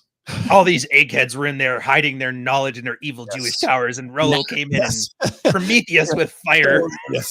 Give it to the masses, rob from the rich and give to the poor. Like, holy Jesus, get over yourself, bud. Oh. Good popular psychology books for a lay audience already existed, such as David Buss wrote Evolution of Desire, Sexual Strategies from Human Mating in 1995. Yes. So are you saying it was already outdated by 2013? And then, by the way, also, there was a second edition of Evolution of Desire that was updated for 2016. So we can, in full disclosure here. Right, so I get it. The whole gist of this is just saying that you didn't invent this stuff. Yeah, well, I stole it. I got to get to this one part here because this is going to color the rest of this shit. Rollo Tomassi would take these and repackage them as his own. No, I quoted every single motherfucker, including Tom Likas, including Patrice O'Neill. But the thing is you didn't read that in the book because you haven't read the book. So let's see. Rollo Tomassi would take these strategies and package them as his own. Sexual strategies theory, for example, would become alpha fucks, beta bucks, or AFBB. Okay, this is the part I wanted to get to. Strategic pluralism, which of course is straight out of Gangstad, or the dual mating hypothesis proposed by Stephen Gangstad and Jeffrey Simpson, would also become AFBB. Hypergamy, the observation of women selecting up in status. No, that's not actually anything to do with this. Would too become AFBB. Life history theory would also become AFBB, and ovulatory shift hypothesis would also become AFBB. Yeah, my breakfast became AFBB. Yes, I feed my dog AFBB. There was little that didn't reduce to AFBB in the mind of Rollo Tomassi. The important details of hypothesis, conflicts, and controversy in evolutionary psychology were ignored in this new formed ideology. Okay. Yeah, there it is. There it is. That's what I was. That's what I was getting down to. So, anyways, you can't fight data. You can't fight empiricism. You can't fight, interpreting statistics from an empirical perspective, unless you can turn it into an ideology or a belief or a philosophy. And really kind of like, that's where you should probably stop reading that whole thing. You don't bother with the rest. I'm glad we did, by the way. Thank you. Yes, you're welcome. Yeah. But the thing is like AFBB, what is that? Alpha fucks, beta bucks. Now here's the thing. Okay. So we've already discussed this on a couple of occasions. I'm sure this is going to come up if I get down to debating Jasmine Jafar. AFB, alpha fucks, beta bucks. You're using the term alpha, and no valid psychologist would ever use the term alpha. Don't you know that the guy who came up with alpha wolves on the Arctic tundra, he even refuted alpha? And it's like, you know what drives me nuts about that? I worked in communications when I was in the military. Alpha waves, alpha carrier, like alpha is just a generic term to explain anything that you have to put in a sequence or in a list. And you know alpha, what? Beta, delta, gamma. Had he read The Rational Male, you would know that I use those terms as abstractions. There's an entire fucking chapter about that in the book, but you don't know because you don't care. And his critique would have so much more weight if he went, because I know the alpha as like an archetype versus alpha as a hormonal response, the Athel K stuff. There's like plenty of places there to like come after you if you really wanted to, but you have to read it. And that's why I know your debate's going to be useless, because none of these guys want to read because they're lazy millennials. Well, that's sitting what I'm there with their oat milk lattes and their avocado toast shitting on Rollo Tomassi for fun. That's, I mean, I'll full disclosure, if anybody, if Alex or Jasmine's watching, you better have read through the entire book, because the first thing I'm going to say, have you read the book? No. Okay. Well, we can't have a fucking debate then because you don't know the material that's in the book. Thanks. Bye. See you later. Because how can you have, we're going to debate where you're wrong. Okay. Where am I wrong? Have you read the book and you understand everything in the book so that you can say, I have a problem with this? No, I haven't, but I kind of got the gist of it. Fuck you. Go read the book. Because if you haven't read the book, I can't really have that conversation with you because I'm going to own you on it. I could say there's monkeys flying out of my ass in the book, and you wouldn't even know that because you haven't read the book. So you can't come after me about monkeys flying out of my ass. Yes, and they don't even have to read the book. You have your blog, year 1, year 2.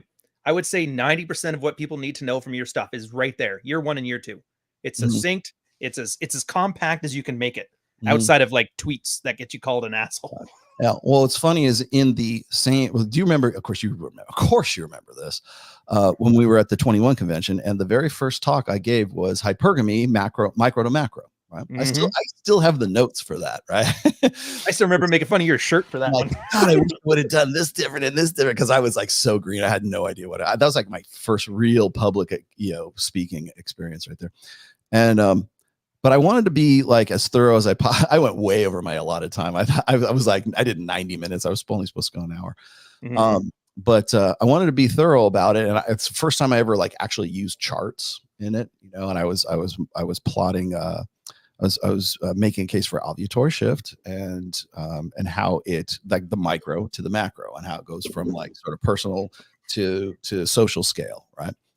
And so was that all about ovulatory shift? No, but that's all anybody's going to fixate on. Right? And so if they'd even just seen that, they would know that they're full of shit, right? Because I even say alpha is an abstraction in that diatribe, right? And then so when I talk about alpha and I talk about beta, those are just basically abstractions. They're placeholder terms so that we can move on to bigger concepts, right? So sexual desire, relationship comfort, essentially. Right? So, and then the other thing is when you reduce everything in the world, like you grossly grossly distort the idea of alpha fucks and beta bucks, right? That itself is an abstraction. AFBB is an abstraction, right? What is an abstraction for? Alpha and beta. Well, okay, what is that? That is short-term sexual benefits. That's the alpha fuck side, right? I was hot. She was hot. I was drunk, and one thing led to another. Hot guy in the foam cannon party, right? The guy who is the guy who's going to Justin Wallers. They're going to get fucking laid no matter what they do, right? And so when I'm like reposting stuff that I see on Twitter and I say, here's another example of dual mating strategy, the whole thing as far as like alpha fucks beta bucks, they want to conflate that with dual mating strategy, which of course then they pervert into something different, right?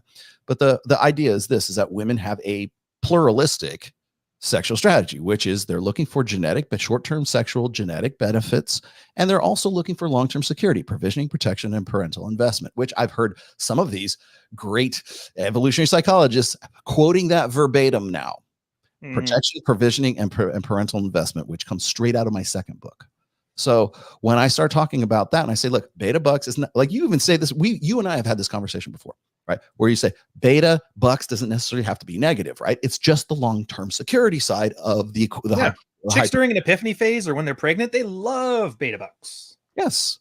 Of course, when they need it, when they're down bad for long-term security. And by the way, it's not just financial; it's also emotional security, right? It's also knowing that that's why suddenly it's dads versus cads, and now suddenly dads seem to be like they're not as exciting as the dark triad cads that they fucked when they were in their their party years, but they still have a need for them, and so therefore they're no longer interested in Iron Man. They want to fuck Captain America because he's a better bet for the future and he's a good dad, right? Or one better too. Why do most divorces happen when the kids are about 5 to 7 years old?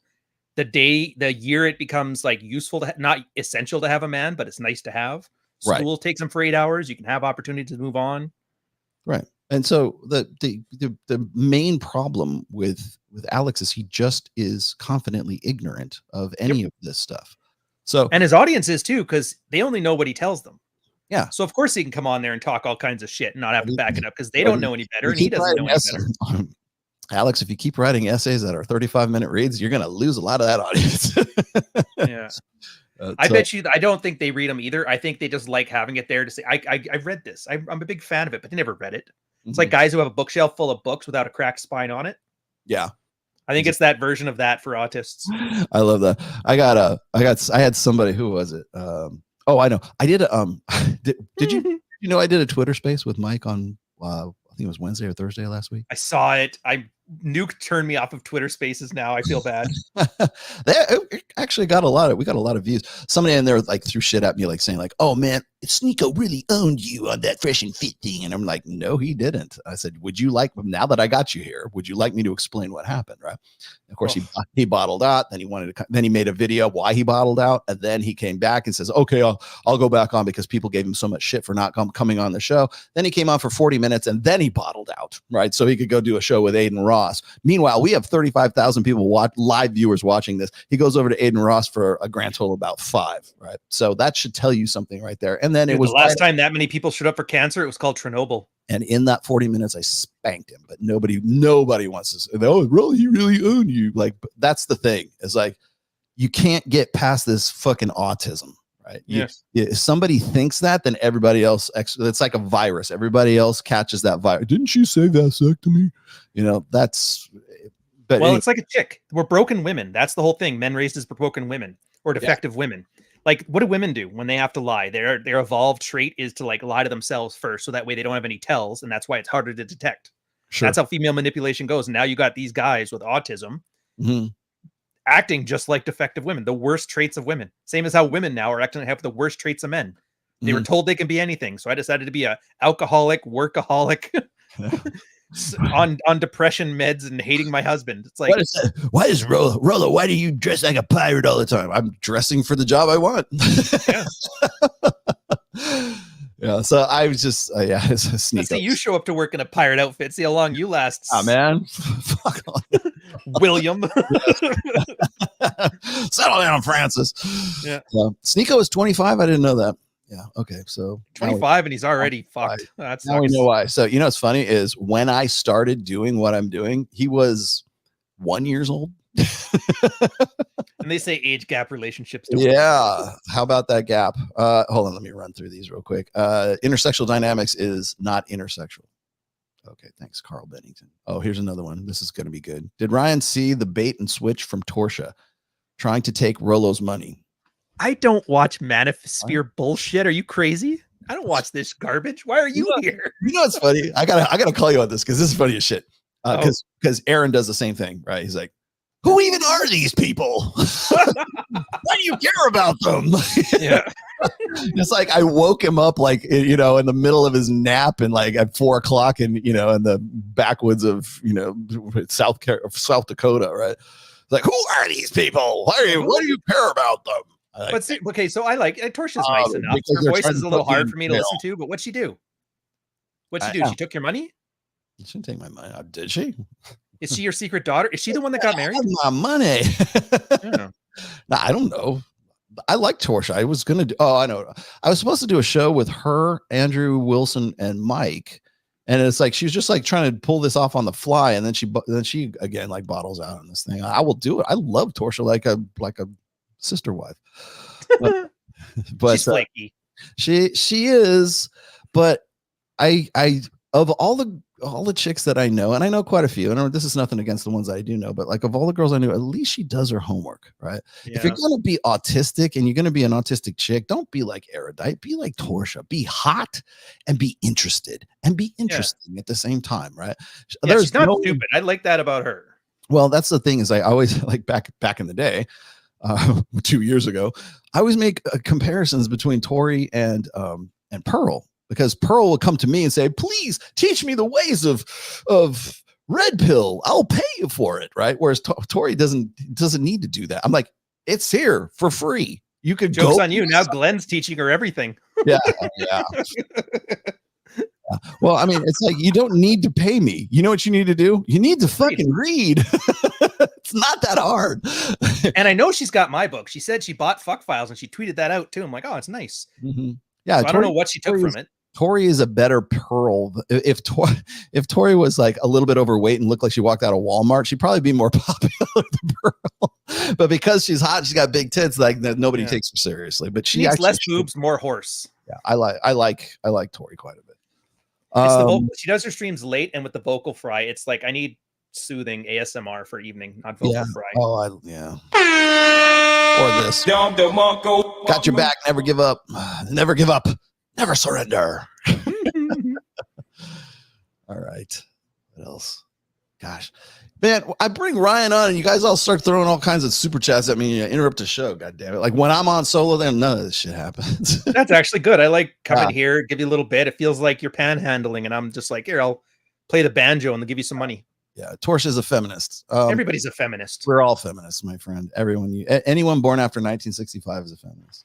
Yeah. Fish don't know what water is. Yeah. I think people think she's like sort of had some sort of change of heart.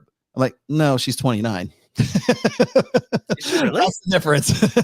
She, there was the Tori I met at 27, and then there's the Tori I know at 29. So, if anything, that's a vindication of the timeline. Yeah. Right there. It's always to see what pregnancy does to your content. That's the big thing I've noticed. Oh yeah, yeah. Like Mac so far is the like one of the only ones I've known who's managed to like stay level. Yeah. Oh, Mac. Yeah. I know what you're talking about. Yeah. Mackenzie. Allie like flamed out too. Huh? It's like if you want to talk shit about Tori, you got to go and compare her to like Pearl and to Allie and I guess Mac maybe a little bit too. Like there's the people that are online that are vested in what we do or used to be anyways. Those are the people that you should like make your comparisons of. And I'll take them over a Brittany, Venti, Lauren. I'll take them over them any day. Oh yeah. Brittany Venti. Yeah. She's got like lazy eyes. Well, guys, it's been good. Looks like the war's coming. Love the books. Keep the war's coming. The war. I hope you're not putting a Coach Red Pill. I hope. Oh God. Yeah. Boy, that was another. What happened in the last 2 years? Yeah. You seen my Manosphere bingo card? Yeah. Turns out, Coach Red Pill was like January 2024, so we get to check that one off. Yeah. Okay. Next on to the next thing here. Before we get into because now we have to talk about Dread because Alexander is coming after you, kind of in a low key way from Alexander. Alex from I wish him luck, good sir. Yes. I'm just actually I'll just put it up here. You need to see who are these guys anyways? I don't know who this motherfucker is. If I have to take a guess though, he's going to say something about it's about manipulating women, it's about teaching them a lesson, it's about making them feel fear so you can feel better. I bet what I bet you anything. No way. How did you know? Yeah. Go here. There you are. Okay.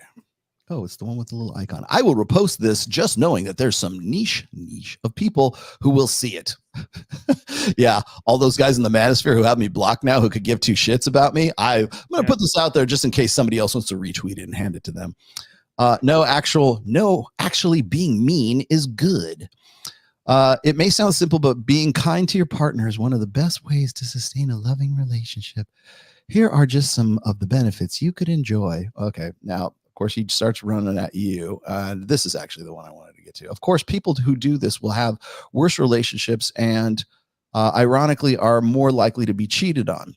Revenge for jealousy and game playing are up there as far as reasons for justifications for cheating. It's behavior typical to the bad relationship havers. Incidentally, if men in the red pill were attractive to women, and he's got a chart to prove we're not, I'm sure. Yeah. Oh, and how big our dicks are too, by the way. They would be more focused on reducing jealousy than trying to fabricate it. It's basically women don't find me attractive and I am mostly invisible to women. So how do I make it look like other women like me? Up there with wearing fake wedding ring because you think it will signal pre-selection. Okay, well. Dude, I don't even wear my real wedding ring. What the hell? What is this? Do narcissists try to make romantic? Okay, so basically what he's saying is dread is a game, is manipulative game playing, Ryan. He's saying I'm teaching guys to hit on the waitress at Applebee's to make their wife jealous and want to fuck them. That's what he's saying. Right. Yeah. And you love Which I agree, that does not work. That's a display of lower value. That's what, yeah. Hey, I think I wrote a book on that too, specifically. I can't recall though. Must have been in 2014 after I stole that from David Buss. Yeah, exactly. Yeah, before he switched over to switching hypothesis. Yeah, that was real. That was all the rage in 2014. Jesus Christ. No, so here's the thing: is once again, he fundamentally does not understand the concept. So is dread going to work for guys who don't have a bitch already? No, it's not, because that's not what it's for. You dumb. Why would you want it? That's the point. The whole point of dread. That would, yeah, exactly. That would be shooting yourself in the foot. Now, competition anxiety, yes, I understand that. I can also point out the fact that this is not necessarily a quote unquote red pill thing. This is also straight out of Mystery Method. Like Mystery and in Mystery Method and in his videos, and I 100% agree with this. This was actually one of the questions I asked when he was on the interview with me and Mike, when we had him on the Zoom call. We actually made it public. It's on YouTube right now when we interviewed Mystery, and even Myron Fresh recently interviewed Mystery, because I don't know how they thought him out of cryo freeze or something. He lives up in Toronto here, apparently. Yeah, that's probably why. But the first thing I asked him one question, and I asked him exactly this. I said, do you still think that jealousy, because this is straight out of his material. I said, you once said that a woman cannot develop an emotional investment in a guy if she doesn't feel jealousy for him in the first place, right? Now, he was applying this in terms of like seduction techniques, right? Right. So if you have like, you open two sets, right? And you play one girl against the other, right? So you have the girl who like kind of invests herself in you, and then you move off to the other set and you start investing, you start like paying attention to another girl. Yeah, they compete. If the first girl doesn't feel jealousy for you, she's not going to care that you've gone over there. That's actually sort of a compliance test to sort of figure out if there's actually genuine interest there, which is actually a pretty good technique. Okay. Yeah. Because a woman can, but it's indicative of a larger dynamic. That's where I took it anyways, when I started writing about jealousy and started writing about soft dread, passive dread, and active dread, right? Those are two different things. Now, you've written an entire fucking book about dread, and was it Praxology Volume 2, right? Volume 2, right? So, and then you took it a step further, really, and said, this is, just initiating like social proof, pre-selection, competition anxiety, urgency, appreciation of value, right? Again, a woman cannot fall in love with a guy, cannot have an emotional investment in a guy if she has no investment in the guy. And usually that comes in the form of jealousy. If a woman doesn't feel jealousy for you, she's not invested in you emotionally. Well, who wants to win a trophy that nobody else wants? Right. And so, if anything, that's like game. That's like a girl's being sweet and seductive, playing hard to get. Girls in the relationship always like, your man's always 1 foot out the door. We got to keep fighting to keep him in. Like, why would you deny them that? That's how are you going to spend the next 40 years together without that little bit of fun? But he has that you've got to be on point. He has no idea what he's talking about. He thinks it's like this horrible manipulative game playing to in some way like inspire dread, or like I think he thinks of it in terms of like active dread, right? Which is, if you don't do this, bitch, then I'm gonna go fuck the waitress, right? Like that open kind of that hardcore ultimatum dread, right? I think he thinks it's not sustainable. There is, but that's not what it's about. And the reason, once again, is because he's not interested enough to even like have the conversation with you or me or anybody else to even like sort of like wrap his head around it, because he automatically, that's his brand is based on basically saying, fuck those red pill guys. That's what it's about. And so there's no desire to even understand that there's a nuance between, say, active dread and passive dread. Passive dread, of course, is when you are at passive dread is like what it's almost a side effect. I do every fucking day, right? Yeah. And without even knowing it, right? People go, oh, Rollo, I would hate to game my wife all the time. I don't have to. My line of work, I am the game. And the whole thing about pre-selection, like most guys who are in a relationship have no opportunity to ever inspire or ever prove pre-selection. And that, you want to know why a lot of like relationships and marriages stagnate, is because that woman loses appreciation for that guy, because all he wants is her approval. That's it. Yeah, exactly. And he's the kind of guy that other women don't want to fuck, and other men don't want to be. And I think a lot of guys think of it too as like, this is how you impress the girl, but like that's the wrong framing. Like that's the wrong framing of it. When you were talking about the mystery, the pre-selection, get the girls playing off of jealousy, you said it yourself. It lets you know, like, if she's not attracted to you at all, this won't have an effect. So it's a filtering tool for you to understand, am I wasting my time here or not? And I think that's the part that Mystery kind of missed out on. He thought like all the tricks and tips worked, but it was more so that the guy who acts that way gets more useful outcomes. Yeah, I think so if she's not jealous to you when you're hitting on her friend, then she wasn't attracted to you. So any time you spend there is going to be wasted, because she knows in the first 15 seconds whether you're possibly going to get effed or not. Yeah, women know in the first 5 minutes of meeting you if they won't fuck you. Yeah, and then it's all up to you to talk yourself out of it at that point. Exactly.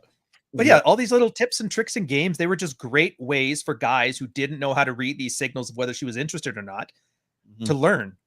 That's why I call it training wheels for the soul. Right. An opener. An opener had nothing to do with the opener. It had to do with like being able to open a group confidently, to get them engaged, to be interesting, and then to know to get out of there before you become creepy and clingy. Yep. It's wax on, wax off. You're not learning karate. You're learning wax on, wax off. That's all you're learning. And just canned scripts. Like, of course it is, because these guys are boring and don't know how to tell a story yet. Wax off. Yeah. So here, we'll tell you a story to tell. And that's as far, wax on, wax off is as far as Alex is willing to get in it and understanding any of this before he pops off and talks shit about stuff he has no idea what he's talking about, because he's not interested enough to actually learn that shit. Well, I'm pretty sure the reason he's a 45-year-old PhD student or however old he is because he gets to be the teacher's aide. And I mean, you know, those young students, I would do anything for this grade. I bet you anything he's one of those guys. Yeah. With that little like goatee, I guarantee he's like, yeah, you come, we can do a study date after. It's a dry erase board. I don't have a chalkboard. Oh, can I do that anyway? Yeah. Let me show you all my avant-garde album collection while you're like, fuck off. My many well-written blog posts. It's Jaco Pastorius. Girl starts bringing up that boyfriend she just remembered to talk to. Right. So anyways, so clearly Alexander has no earthly idea of how to distinguish between like active dread and passive dread. But I thought it was interesting because there it is. Uh-oh. A very old soul. Oh wait, I got one more thing here. This was something that Alexander, I got to read this. This will give you some frame of reference here. This is another thing that Alex decided to drop not too long ago. And again, the reason it's good to see he's still working, by the way. I'm glad he didn't flame out like Anthony Johnson. So when people are going to give me shit about like the title of today's show, debunking the dangerous beliefs of falsehood, yeah, I'm going to do that using Alex here in just a moment. So there you go. This is the topical part of today's show. It's more than just a lack of curiosity and research, then. Yes, absolutely. Yeah. Can I do this? No, that looks too like shit. There you go. That's better. Oh, dude. I know they've got new layouts and can I do that? No, I'm just reading his second paragraph and I'm like, that's actually a good point. It's just too bad he accidentally made it and didn't know he did. Yeah. Incels and other assorted manosphere cultures. Who? Cultures. Cultures. You mean the ones in Kenya? That participate in dating discourse have such a one-dimensional view of relationships that they cannot fathom anything being wrong in a relationship if a man is hot, tall, and makes money. Okay, well, I'm 5'11", I make good money. I think I'm in pretty good shape for my age, and I am in a 28-year long relationship. So let's just give you a little bit of context there. We hear stories like this and have no information at all to make any reasonable assessments. For all we know, the man and the woman had a vicious argument 5 times a week and threw plates at each other. Okay. This is why I bitch about choking off fuck trophies for clout. Right. Well, the vibe I get from like 90% of this is not the first time he's popped off with shit like this. Okay. The thing that I get is it's what I call masculine apologetics, and Scott Galloway does this. Is this the Mark Manson thing too? Yes, Mark Manson does this. It's the sorry gals. I'm sorry, men are such assholes. We don't know the full story. Well, that's also when we get into the replication bias section of today's show. We'll make this a little bit more clear for you. Let me continue real quick because this is actually a short read for him. But they will see things like this and legitimately think her standards are too high. He was 6'9" and made $100,000, but now she wants someone who is 7 feet tall and makes $300,000. No, that's actually not what we say. I don't know what manosphere cultures you're quoting here, but I would love to see them if you have them. A lot of this is because regardless of men in the manosphere being incels or men who date, and regardless of how much they glorify or caricature the dark triad, so few of them have had enough relationship experience to really have been the bad guy. Okay. He acts like this is an insurmountable goal. Like, come on, bro. Married for 28 years, dude. The bulk I've been the bad guy. I've been the bad guy. I've been the guy who cheated, and I've been the guy who's been cheated on. Yeah. The bulk are stuck in the how do I get women to like me stage and may never really get out. Many fewer. This is like I'm building a case so that you will see a kinder, gentler way to apologize for my masculinity. Well, that's what these all are. They're all sales pitches. They're apologetics is what it is. Masculine apologetics. Yeah. Remember that last one you showed me at the Wall Street Journal, and the guy ended it off with his fucking course? Yes. Yes. All these ones. I'm going to skip to the bottom where we get to the Gumroad course already. Yeah. You know? Yeah. Many fewer are really in the I keep going through a series of terrible relationships and I need to find out why I can't attract women, but it goes so wrong demographic. No, they're not. You know why? Because the I don't get pussy at all demographic outsizes every last one of them. That's why they don't get into relationships in the first place. And you know what? Who's the first person to say this? These motherfuckers. These are the guys. Oh, well, if they just got out there and they put themselves out there, then they would do better with women. You know who you're talking about, or you have an idea anyways, but you don't want to recognize that because you would rather shit on the red pill and pretend you know what you're talking about when you don't really know what you're talking about. Men who have had more experience and who are at least somewhat self-aware should be able to look back on at least a few relationships and realize, yeah, I screwed that up. At least part of the problem was me. Take responsibility. Apologize for yourself. Maybe it was her. Maybe it wasn't her. Especially as an older man reflecting on your younger self and how you interacted with women you dated.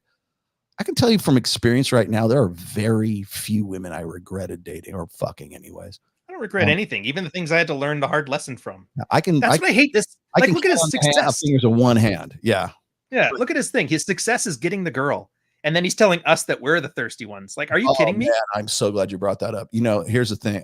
Hold on. It's right up there with like longevity is the only metric that counts. You know? Yeah. That's my, I just realized this after I wrote them. I sort of did a breakdown of the mate switching hypothesis versus, I call it mate switching is hypothesis is cope. I put it on my Substack as a paid thing. And then I decided, you know what? I want everybody to read this. So I just put this over on the Rational Mail. I actually posted on the Rational Mail. Mate switching hypothesis is cope. I want everybody to read this and I want a good conversation about this. It's worth it more to me than, it took me a long time to like do this post. And I was like, I want to get paid for this.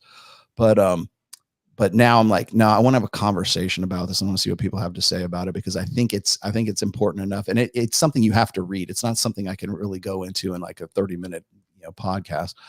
No, I'm glad you brought that up because one of my main pet peeves with guys like Dr. David Buss and mate switching hypothesis and Pinker.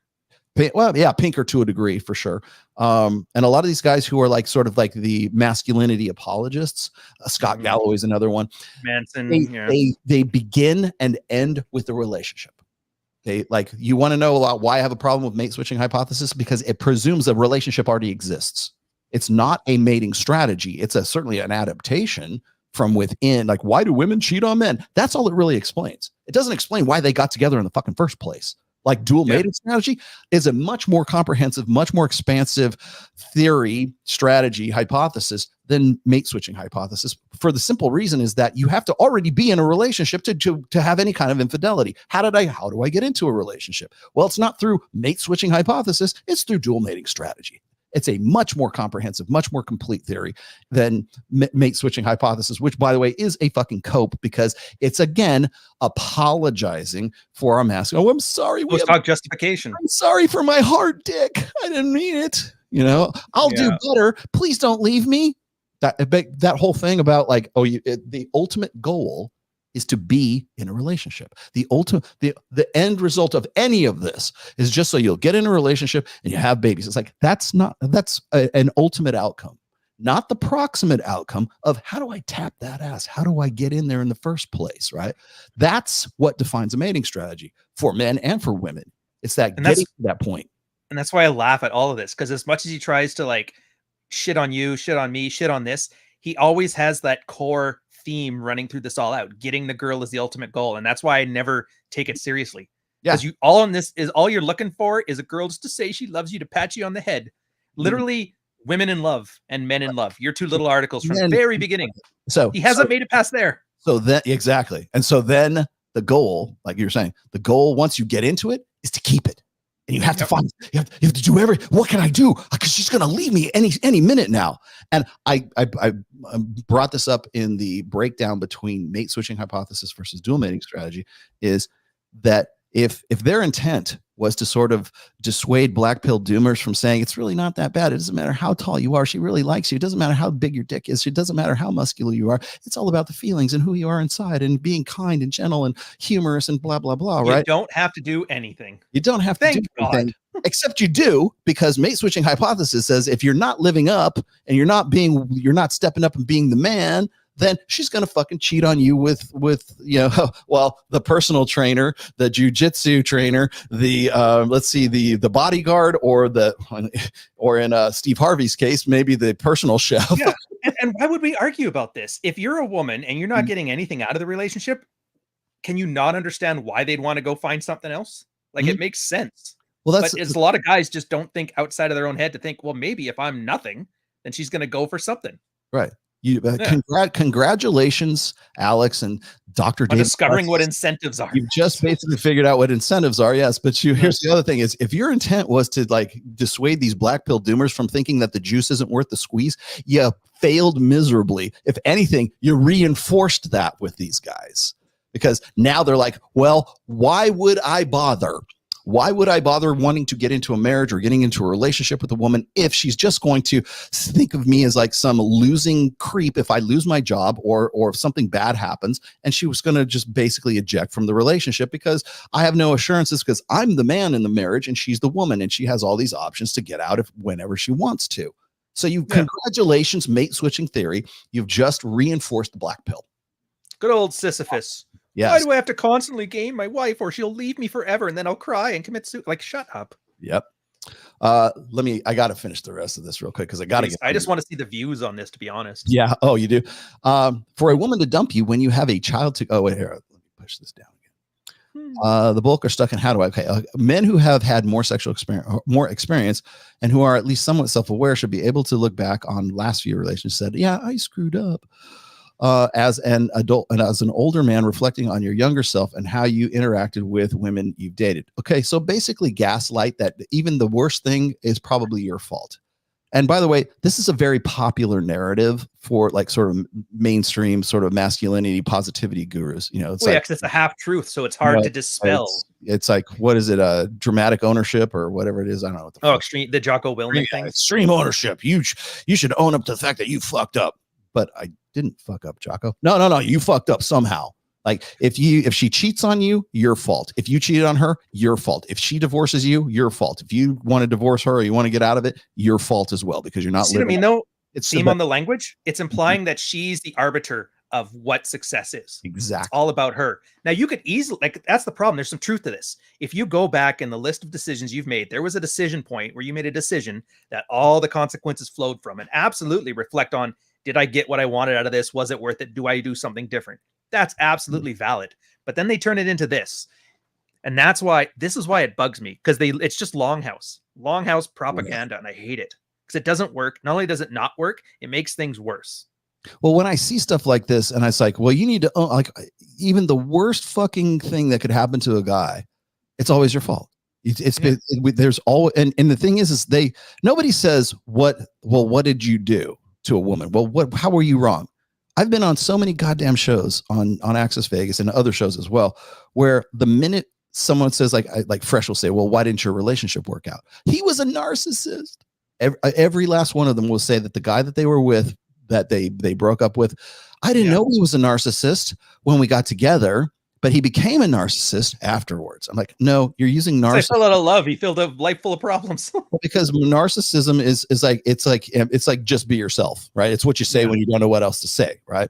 Yeah. And so, but the sort of the underlying, theme to all of that is that the women don't want to take accountability for the fact that they got involved with a narcissist, assuming he is, right? They got involved with a guy that it didn't work out with, and it was probably on her, but she's got to find some convenient way of saying it was on him. And so therefore he becomes a narcissist. Her girlfriends hear it. And now every guy is a narcissist. And me and Mike have done like shows on this where like there is statistically impossible for all these women to have dated narcissists unless they're all dating the same guy. Unless narcissism is just a description of the male condition. Yes, yes, or A lot that's of people forget about that too. Borderline and narcissism. that's what they believe. Yes. But yeah, and then you see this too, where he's talking about this. It's always fault. Like I always just say when everybody's like, well, whose fault? Like kids and children worry about fault. Mhm. What Yeah. does it matter whose fault it is? It happened. Is there Mhm. something you could have done differently? Is the outcome what you wanted? Is it that big of a deal? Nobody ever asks those questions. It's always fault. And it always leans back to assuming female supremacy, the female authority, or what do you call it? Gynocentric social order. The gynocentric social order, but it's more than that though, because when I'm talking about replication biases, and I'm not talking about the replication crisis here. I'm talking about replication biases now, or the psychological biases. There's a it's a sociological condition, but it's also psychological. It's called the women are wonderful dynamic, or the phenomenon of women are wonderful. So anything women say, anything that's beneficial to women is a good thing. Anything that benefits women is a good thing. Anything that a guy that would specifically uniquely only benefit men is narcissism. It's selfishness. It's women good, man bad. Our God has tits. But it's even more. You're right. You're 100% right. But it's even more than that. It's like you should not ever even want for a singular benefit for a guy that doesn't benefit, and it all the way down to our conversations. So if I expose some, this is why they hate me, right? If I expose some underlying unflattering truth about female nature, hypergamy is a good one. If I talk about hybristophilia, if I talk about the alpha widow dynamic, if I talk about the ward brides dynamic, if I talk about things that are pretty hard to argue against, if I go and I say those things and they are unflattering truths about women's nature, what's the first thing I said?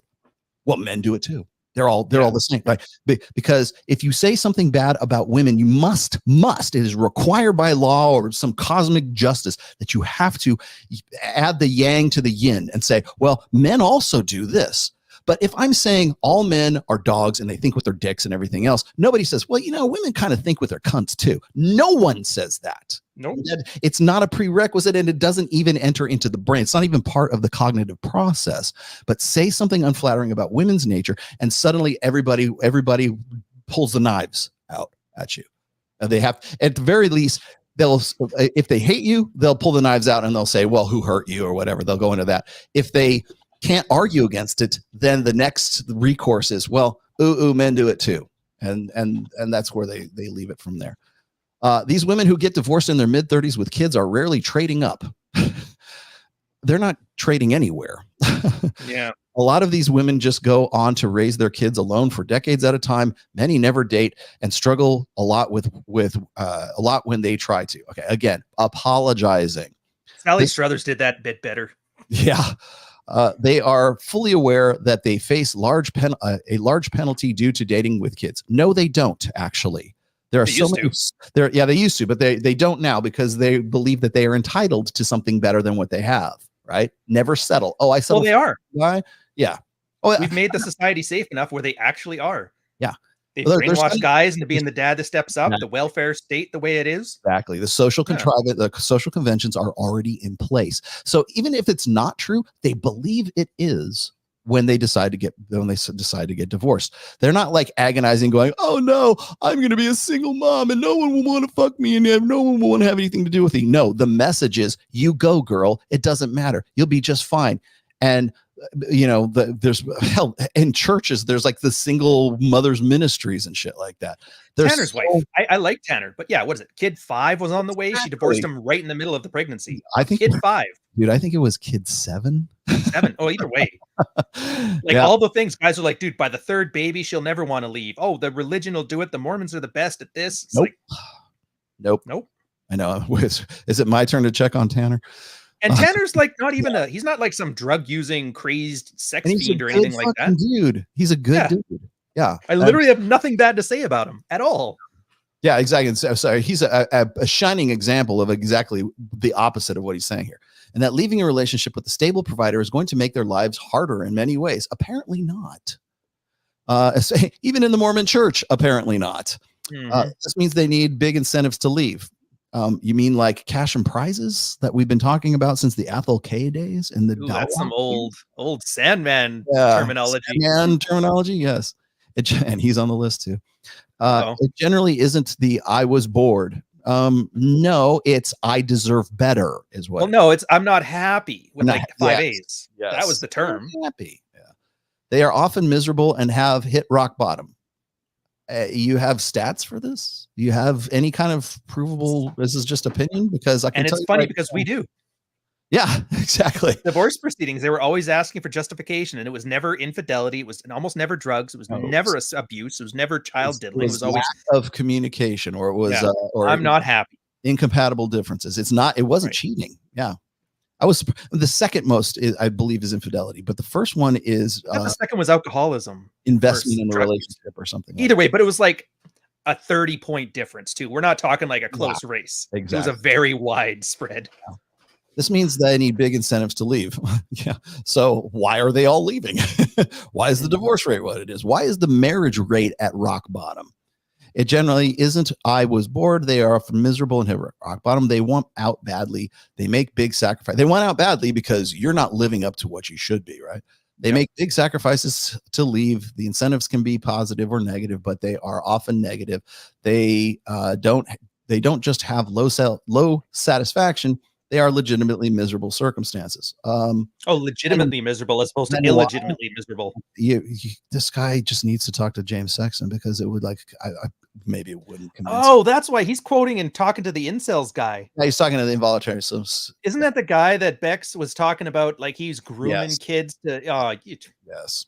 We're here for retards arguing with retards, Rolo. Yes. You brought me out for this. Retard fights. All right. Anyways, let me kick this one, and then I gotta get to the. Wait, I want to see how many views did that thing have? Like, how popular was that tweet? Can I see? Oh, let me. Or do you have a number? I don't have the number. Hang on. Damn it! He tweeted it to me. Oh wait, no, I have it. Hang on a second. I've got. I believe I have Obsidian's thing here, and I can pull it back up. Hang on one second. There it is. No, I found it. All right, I'll see it. I got it. I have it. 52,000, dude.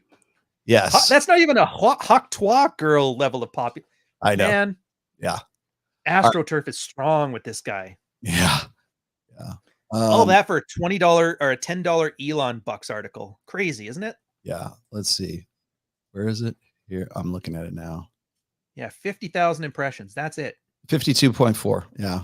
Shit, I do better than that with a 1-sentence tweet. This guy wrote a fucking doctoral thesis on this. See, this is what gets me. This is why I'm wondering like how cheap they sell out for, because this is not big money stuff. This is not big audience stuff. Mm-hmm. This is like brats fighting over pizza crumbs. Yeah. And then they're coming after you, who's got like a 20-year career. Like, this is your living. You don't have to do other things. Yeah. You can afford Warhammer figures. You know how rich you have to be? I would much rather be playing Warhammer or working on the studio than fucking around with this bullshit. Yeah. But I would be remiss if I'm going to throw Obsidian a bone here. Where'd it go? Well, you did. I mean, to be fair, he's got a point. I've blocked him too. I didn't know why, but he has a point. He has a great point here. It says the problem. Okay, so this is Obsidian responding to that whole diatribe. Okay, says the problem with your line of argument from and thinking, Alex, is that you never actually talk to anyone from the Manosphere. I have said this so many fucking times. You derive all of your talking points from Twitter, X, Reddit, YouTube, and TikTok. You don't actually sit down in a focus group of men from the Manosphere or hang out amongst them and say a pickup artist layer like I did. Okay, so he used to be part of the seduction community, and you come away with with these hot takes that are just as myopic and short-sighted as that which you're complaining about. I mean, talk about having a total lack of self-awareness, and then you wonder why you're having so little success with men. What the fuck, right? But if you actually talk to men in the Manosphere in real time, in real life, without judgment, and checking your superiority jerkiness, at the door, you'd find out that you're wrong. For starters, it is well known and understood that you can do everything right as a man and still lose in the mating game. There are regular discussions about Johnny Depp, Brad Pitt, Idris Elba, and Michael B. Jordan, and others. The latter, a squeaky clean guy at that. That's number one. Second, you and the rest of the so-called intellectual Manosphere. I call them gatekeepers. I'm glad that's in quotes. I'm really glad. Yeah. And here I'm going to throw in Scott Galloway. I'm glad you did, Obsidian, because he's part of this problem too, for good measure. And by the way, Scott Galloway has no degree in psychology whatsoever. He has a marketing degree. Simply refused to own up to the fact that women can be some pretty shitty people too. Female marital infidelity has skyrocketed some 40% since 1990. You mean to tell me that it's all the men folks' fault for that? We all know, and yes, he will say that, because that is like fundamental to mate switching hypothesis. Men need to do better. And if you do that, you want to know why women love the fucking mate switching hypothesis? Because it says men need to kiss our asses and do better. And if they don't, then we're justified in leaving them. Yeah. We all know that line of reasoning would not fly in this if the shoe were on the other foot. Indeed, Esther Perel has made a very good living off of it, saving the marriages where infidelity, often female, was in the mix. You just cannot make this stuff up. I've been part of the Manosphere since 2009. I got my start in the white Manosphere, helped to create what will become the black Manosphere. Got 3 books under my belt. He does. A #1 bestseller, and soon to have 4 consecutive conclaves for black men to get better. I'm no new jack out here, Alex. I've got plenty of experience. I think this is where he's just trying to pitch himself. It's like, hey, interview me. All of them were about that. Yeah. Yeah. So the problem I have with the whole lot of you sanctimonious assholes is that you're cowards. You won't actually pull up and have a conversation in real time with men from the Manosphere because it might mess with your preconceived notions and seriously biased studies. It's like the Twitter polls that become settled science, somehow for him. It's really easy to go from the worst examples online and make entire straw man arguments out of it. You mean like the entirety of the article he wrote about me that takes 35 minutes to read? Harder to have conversations in real time with brothers out here in the trenches. I'm glad you wrote this, Obsidian. Bravo to you. Do you see now why I just send a picture of guy's asshole to people when they argue like this to me? Yeah, because just cut to the chase to the point where you're not a fan of me. That's what you want. You'll get more engagement for the goatsy? The goatsy, yeah. You'll get more engagement for that than the 52,000 you would get if you were engaging with the incels.co. It costs me Elon bucks, but you can't put a price on this. Pay me more for a guy's gaping asshole than your fucked up threat. I mean, the argument, that's essentially what it is too. It's that much of a waste of time. It's disgusting to read. It's like, all right, you're going to waste my time. I'll waste your time. Yours too. Yes. Yeah. Oh, is that what we're all about? So I wanted to also point out the fact that a lot of that kind of switches over. Do you remember? You know what? I'm just going to read you the last part of this because this is I just put this up on the Rational Mail today. In fact, I'm going to just put this in the chat here. But I wrote this, and this is the ending of my my mate switching hypothesis is cope article that I just posted on the Rational Mail. You probably remember this. In Neil Strauss's book, The Game, 2005, there was a concern that men in the seduction communities of the time would justify their manipulative pickup artist tactics by citing the evolutionary works of The Selfish Gene and The Red Queen by Matt Ridley. Men could guiltlessly dismiss their sexual conquests as acting according to their evolved natures. The devil made me do it was replaced with my selfish genes made me do it. In 2017 to 2024, we see the gender roles reversed. Now, only now we have Evo Psych luminaries and academia endorsing hypotheses that affect the same outcome. Only that outcome is justifiable now. It's women's selfish genes that made her cultivate a backup partner and leave her poor mateship husband after he lost his prestigious job. Can you blame her for following her evolutionary imperatives? And so that's the way I ended that article. And I think I'll post this in the comments real quick so people can go over to it and have a read. And by the way, if you guys want to converse about that, please have at it in the comments there. I will definitely be lurking and reading that. Yeah, I'm going to lump this with perceptions projection or projections perception. Mm-hmm. It's funny how the sneaky fucker game guys start talking about everybody else is manipulative. I'll just leave that there. You take of that what you want. Yeah, well, so maybe you remember this. I think it was probably in the Red Pill Reddit as well, where it was, we're trying to like make some sort of case for like ethical game. Like, oh yeah, you shouldn't cheat on your girl. Now that you have all these game skills, and now you understand female nature, you need to use your superpowers for good. I always ask, like, what does that even mean? What does it mean use for good? What are the no-goes? Like, right. I understand don't go to prison, don't murder them, but leave them better than you found them. It's like girls get over guys pretty easy. Yeah. Yeah, leave them You gotta better. be talking about War Brides on one side, then don't ruin her. You know what's funny is like so many guys in the seduction community, in the early seduction community, figured out that like leave them better than you found them was just absolute bullshit. Because the very fact that you're running game on a girl, you're not. There's just no way you can do it. Like just the very act of doing it, you're not gonna. Well, what does better even mean? Like, what does that mean? How do I leave her better? What? She's less angry at men. She's gonna be angry regardless. Yeah. Well, the reason I brought up She that picked you on the first date. What kind of like great experiences do you think she has with dudes? I know exactly. You were a same night lay. Oh, I'm gonna leave her better than I found her. No, she's probably gonna leave the same way you found her. You think you were the first one? Yeah, it's just your turn. But no, the reason why I ended with that is because I thought it was analogous to like where we've sort of like come. Like there is this idea that you know, we want to have some sort of ethical game, or we want to find some way of like sanitizing everything. But the thing is women don't care about that. They've got now they have a sexual strategy hypothesis that essentially does exactly what everyone was worried about in the early 2000s with guys who came across who would come across David Buss's work, or would come across my work, or would come across The Selfish Gene or Matt was it The Red Queen, right? Those were the big books back then. And or a Billion Wicked Thoughts by Ogvis and Ogvi. Those guys, like that kind of, that was like fucking hitting for 2005, 2007. And then the thing is like they would say, well, you know, these guys are going to use this stuff, and then they're going to blame their bad behavior on the fact on evolution, on predetermination. Like, I can't help myself. I'm just following my biological imperative, and my dick is guiding me to this pussy right here. It doesn't matter because it's my imperative to do so. Now we have a hypothesis that allows women to guiltlessly say, he wasn't meeting my needs, but that's okay because evolution says I'm good. I'm a good person for dumping this loser and finding a guy who is better than I am. Whether or not that's the actuality of it, as Alex was saying prior, like saying, well, they don't do this because they understand, all women understand that it's a bad idea and they're facing adversity when they leave that guy. No, they don't, because of hypotheses that tell them that it's okay for them to do that, and they're in the right for doing it because it's a survival adaptation for them and their children, or their offspring, or their potential offspring, right?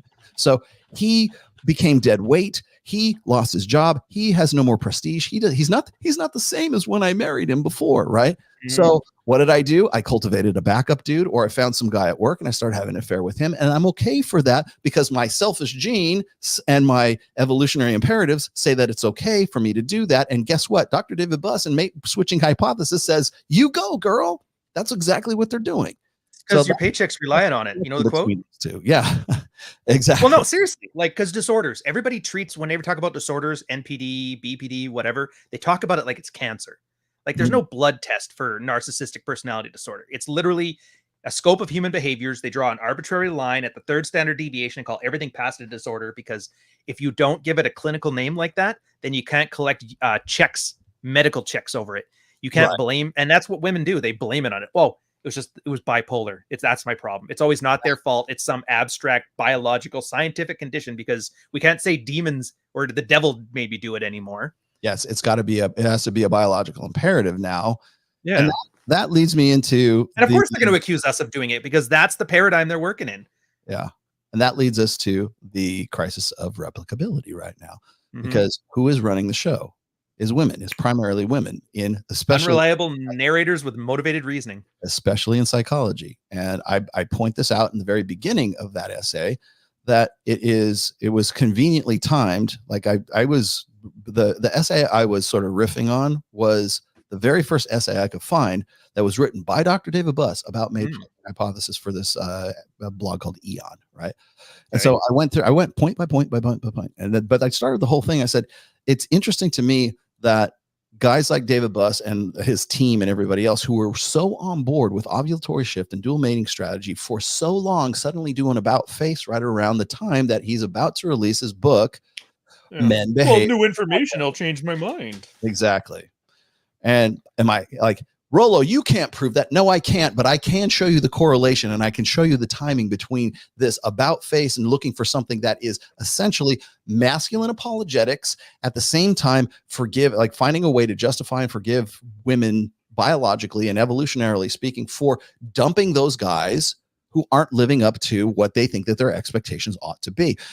Like, and then self-evaluation, like self-valuation of women, be damned. It doesn't matter. You're a woman and this is your biological imperative. And this is how things were in a hunter-gatherer tribes. So it's okay if you leave your husband. It's okay if you just simply pick up and it's a poor mate. They never like define this, but they want to say it's poor mateship. Well, what the fuck does that mean? Was he bad in bed? Does he have a 2-inch dick? It's whatever you want it to mean. It's whatever you want it to be. It's like cigarettes. They're toasted. Exactly. Yeah. Say whatever you want. But that's the thing. The shrinks that tend to survive in this environment, it's like a survival of the fittest thing. The ones that pander to the female neuroticism, they tend to continue to get clients. If you tell a woman that it's her fault, she's got to fix it, she doesn't come back for a second visit. So the shrinks that last are the ones that say, oh yeah, it's his fault, or oh, it's this, oh, it's that. And that's what gets them funding to get to the next thing, right? And because, as like you said, like Dr. Sean Smith or whatever, they spent 8 years in medical school to do this, so they're invested in the profession. And so what do they do then when you point this out? They circle the wagons. They have to defend the institution because their whole ego is invested in that as an identity. Yeah. I think even doctors, what's the biggest cause of death in the hospitals? It's like malpractice. But doctors need to portray themselves as the healers of the sick and the saviors of death, right? Mm-hmm. So it's the kayfabe. They have to pretend the illusion is real. And that's everything you see. The date site guy here, the David Bus switch there. It's all just trying to defend the illusion that there's some kind of like, we know the human mind. We have delved into it. And we understand women and men and buy my course. And you cannot say they're not an authority. And you could point out obvious stuff, but they have to just ignore that because that doesn't count. Yeah. At least priests could say Jesus, right? They don't have a Jesus to call on now, so they can only call on each other in this big circle jerk of research. Well, I mean, and then I got to listen to then I got to read fucking Alex talking about, oh, Rolla never quotes the APA or anything. Oh, the APA that designated like traditional masculinity as a personality disorder in 2018. That one, the one that's governed by primarily wokey women. That one, yeah. I'm sorry, I'm not going to quote them. It's kind of like Science Direct is different, but like, what is it? Psychology Today. He doesn't quote any Psychology Today. I'm like, yeah, because that's a freaking publication of the APA. That's why. Yeah. And so when we look at all the, like people want to talk about the crisis of replicability. And now I asked you, like when we were planning for this show, I said I need to find something that is like Mike seems to think that that evolutionary psychology is somehow immune to the crisis of replicability. And the only thing I was able to actually find before the show that is directly related to that was something from, where is it? There it is. I don't know if you can read this or not. I'll have to blow it up later. These are the best. These are the topics that are the most replicable in psychology right now. So I'm going to read these. The most replicable. Replicatable? Yeah, replicatable. Or is it replicable? No, I honestly don't remember. I don't remember either. But anyways, these are the ones. And these are almost all of these are quantitative studies. None of them are qualitative. Okay, so they're like personality attributes. The big five, for example: extroversion, agreeableness, conscientiousness, neuroticism, openness. Okay, repeats. It's very replicable. The big three: positive, negative emotionality, and constraint. That repeats. That's replicable. Intelligence, IQ, most likely because all of these are related to the 4 laws of behavioral genetics. Okay. Oh yeah. It runs through those. It goes by age. Then it's psychological interests: realistic, investigative, artistic, social, enterprising. So most of these are like personality stuff. These repeat. These are replicable. Psychiatric illnesses, liability estimates, schizophrenia. These are basically these are personality disorders. Social attitudes: conservatism, right wing, religiousness, specific religions. Okay, those are the most replicable that I was able to find. And by the way, this is from Steve Stewart Williams, not just me pulling this out of my ass or just going doing a Google image search. Okay, so none of those are qualitative. And I think a lot of people, I think we had this conversation the first time we talked about the qual versus quan thing. Yeah. Yes, quality. Can you explain that real quick, just so people understand? So qualitative studies are, you don't know the boundaries of research. I'm going to give it a really lay explanation because I'm not very good at the technical thing. So when you do qual studies, you find out what are the parameters, and then they'll give you a huge list of things, and then you put them into boundaries and you can define them.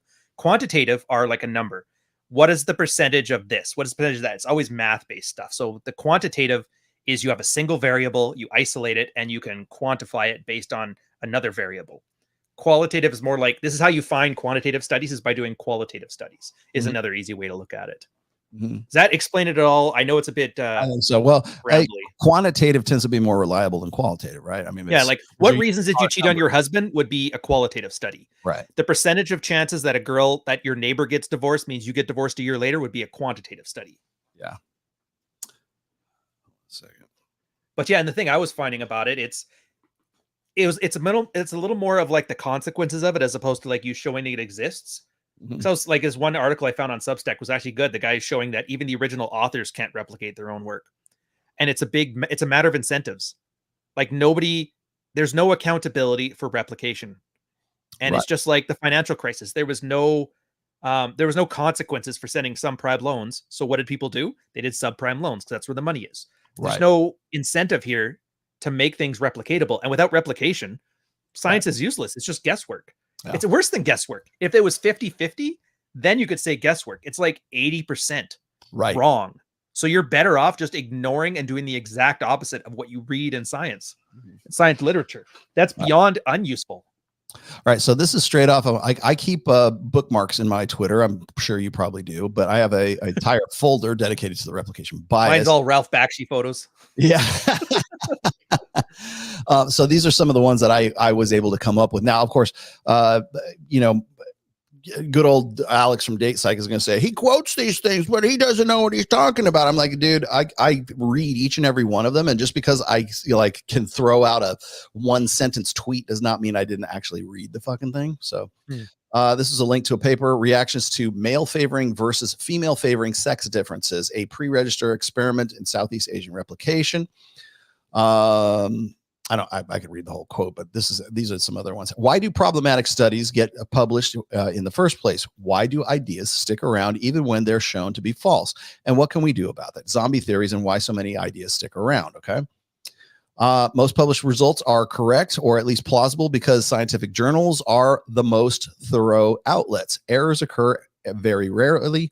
And if they do, they are corrected swiftly. If people really cheat, which happens very rarely, they get kicked out. These are by the way, these are the beliefs of I was going to say had studies in the first place. Okay. Rob Henderson, again, here we go. How little it takes to make one academic sick with envy. If a scholar wrote and commanded a wider than merely scholarly audience because of accessibility to his prose, he was put down as a popularizer, pure envy talking, of course. Okay. So this is the idea. Like, remember, I think we even had this conversation with Dr. Sean Smith at one point, where it's like, it's not enough to just be Dr. Sean Smith. You have to be John from MLD, right? You have to be the guy who popularizes stuff, and you have to be the guy who's out there, because those guys are going to fucking clean your clock when it comes to eyes on the screen and the money that they're making. Okay.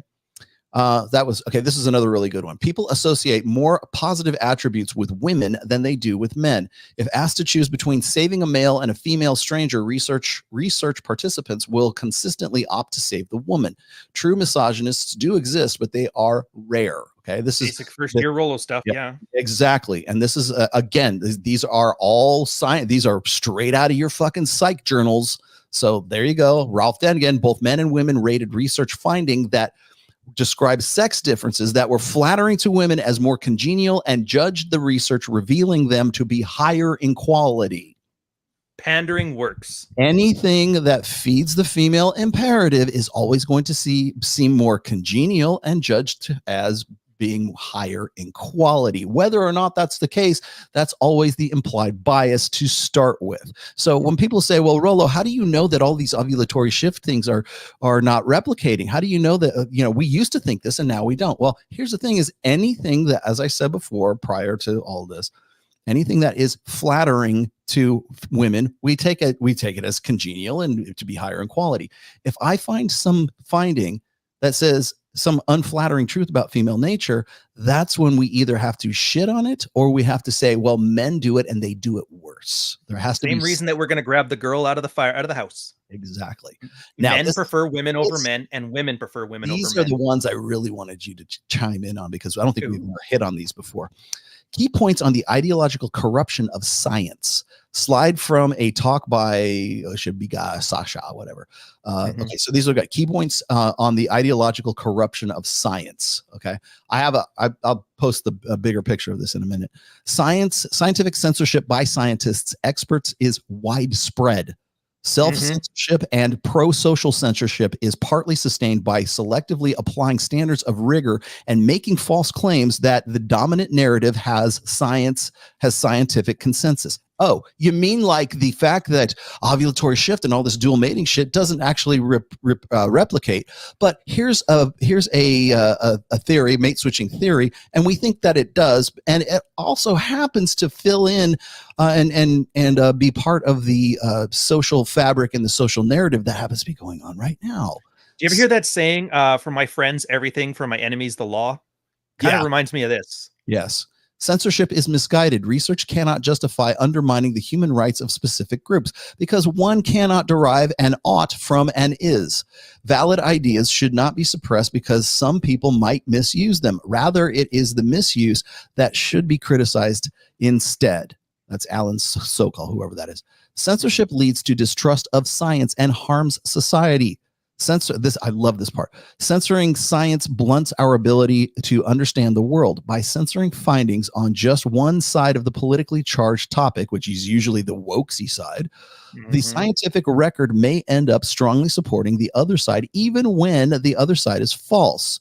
By blunting our ability to understand the world, we also blunt our ability to make the world a better place. I'm glad Steve Stewart Williams is the one that came up with that, because I have been I'm just about 3/4 of the way through it, and I just out of sheer curiosity, I wanted to read The Demon Haunted World by Carl Sagan. I don't know if you've ever read that book. I have not. It was published, I think, in the early 2000s, before he passed away. Now, Carl Sagan, of course, is the guy who's the cosmos and billions of stars, right? He was a much cooler, much more well-educated version of Tyson. Neil deGrasse Tyson. Yeah. Neil deGrasse Tyson, right? I think Bill Nye, if he actually knew what he was talking about. Exactly. Yeah. But the thing is I think it's almost kind of quaint to like listen to his complaints about science and about how like people are superstitious and the demon haunted world. He's trying to sort of like be a go-between or make a bridge between like atheists who are like super dyed-in-the-wool scientific atheists and like people who are believers, right? I know he was trying to do that, but one of the things that got me is the idea that science is going to help us create a better world and everything else, and I 100% I can get on board with that, until you have scientists censoring other scientists because it doesn't fit the social narrative of the time. And by the way, this also crosses over into which research is going to get funded, which research is going to get published, which research is going to be peer reviewed, which research is going to replicate and which ones aren't going to replicate,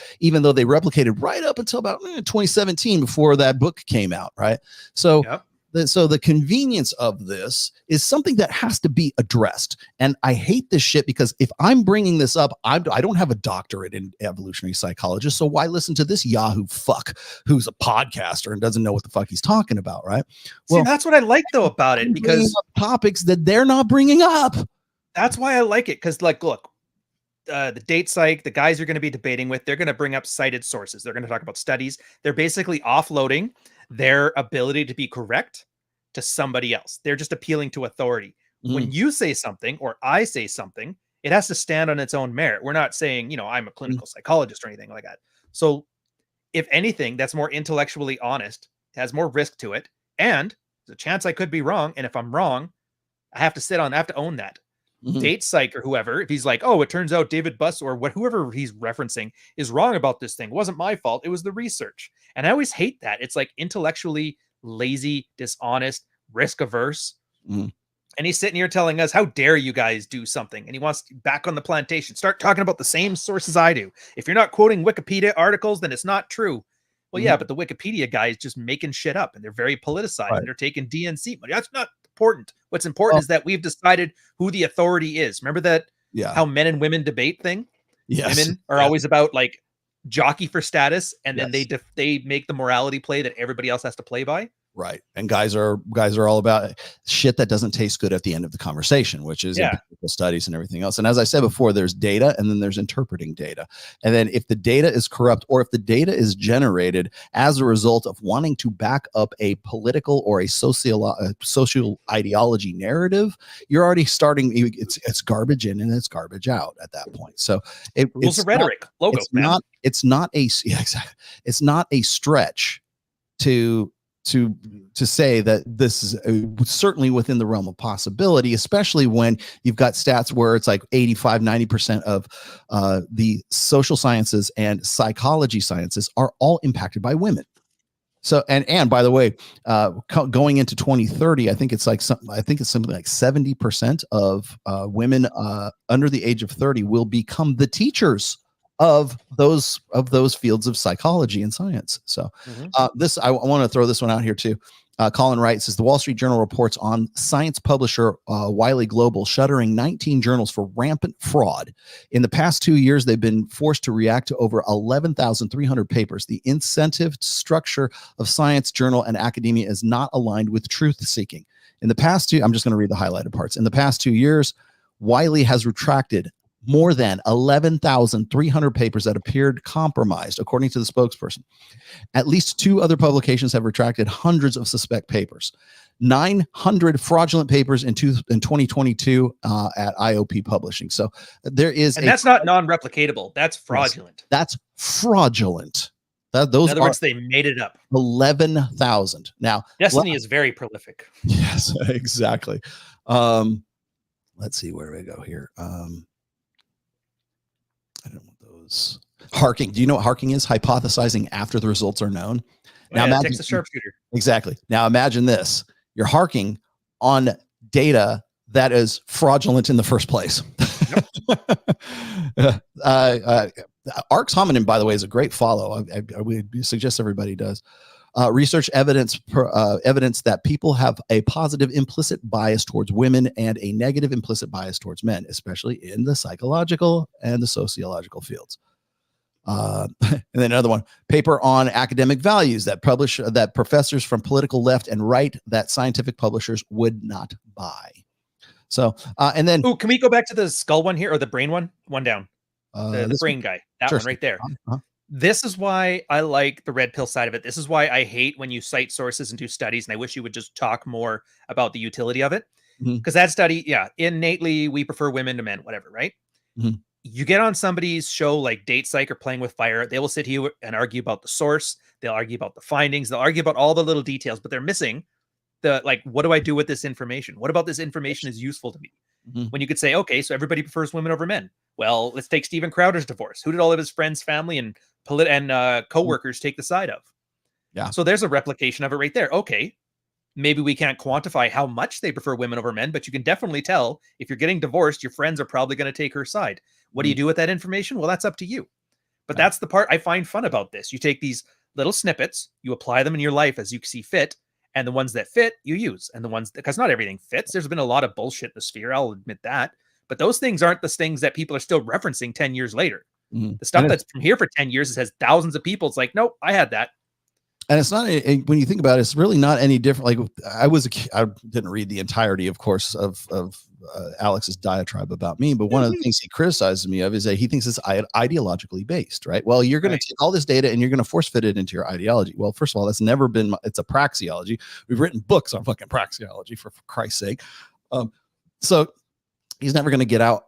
That's never going to happen because how many shoulds are in your book? Probably not many. The only way you can combat an empiricism is by turning it into a belief set, by turning it into something that's woo-woo magical, right? It's an ideology, it's a philosophy, it's a movement. It's just your opinion, man. It's beliefs, man. It's your religion, it's your cult. It's like there's all kinds of different variations of the adverbs, adjectives that they want to use for it, right? But the fact of the matter is that they can't combat it until they can turn it into an ideology, and then they can say it's good or it's bad. The only reason you're doing it to combat it, right? Like this is why I know data. Yeah. So I know they're not sincere, and why I hate how you're going on this debate, because combat it means I just want to fight you. I won't do it. But no, if they were to take it, it's like, all right, and they just like, this is right, this is wrong, and they're actually trying to find some universal utility or heaven forbid a truth. For sure. I could disagree, I can hate them, but at least you can respect that. But they don't want a truth, they don't want a utility. They just want to, I need you to keep running your mouth until you say something, because you know, flipped up a turn or a phrase or something like that, so I can jump on it. Oh, he said he wants to fuck men. No, I said fuck men. Yeah. It reminds me of when I was a redneck back in my small ass town, and then people would be drunk and the girl would just start micking at this dude, just waiting to give her a reason to freak out. So some other dude would try and beat him up so he could sleep with her. Yeah. Well, when you ran out of booze, that's usually what happens after. I don't know. He said to beat up women. Yeah. He was a wife beater. And the dude with the chainsaw bar decides to crack you upside the head with it because, hey, don't talk to the lady like that. I got you, little girl. Like, you know, and then I meet one of these motherfuckers in a club somewhere in Vegas. I go, hey, I heard what you said about women.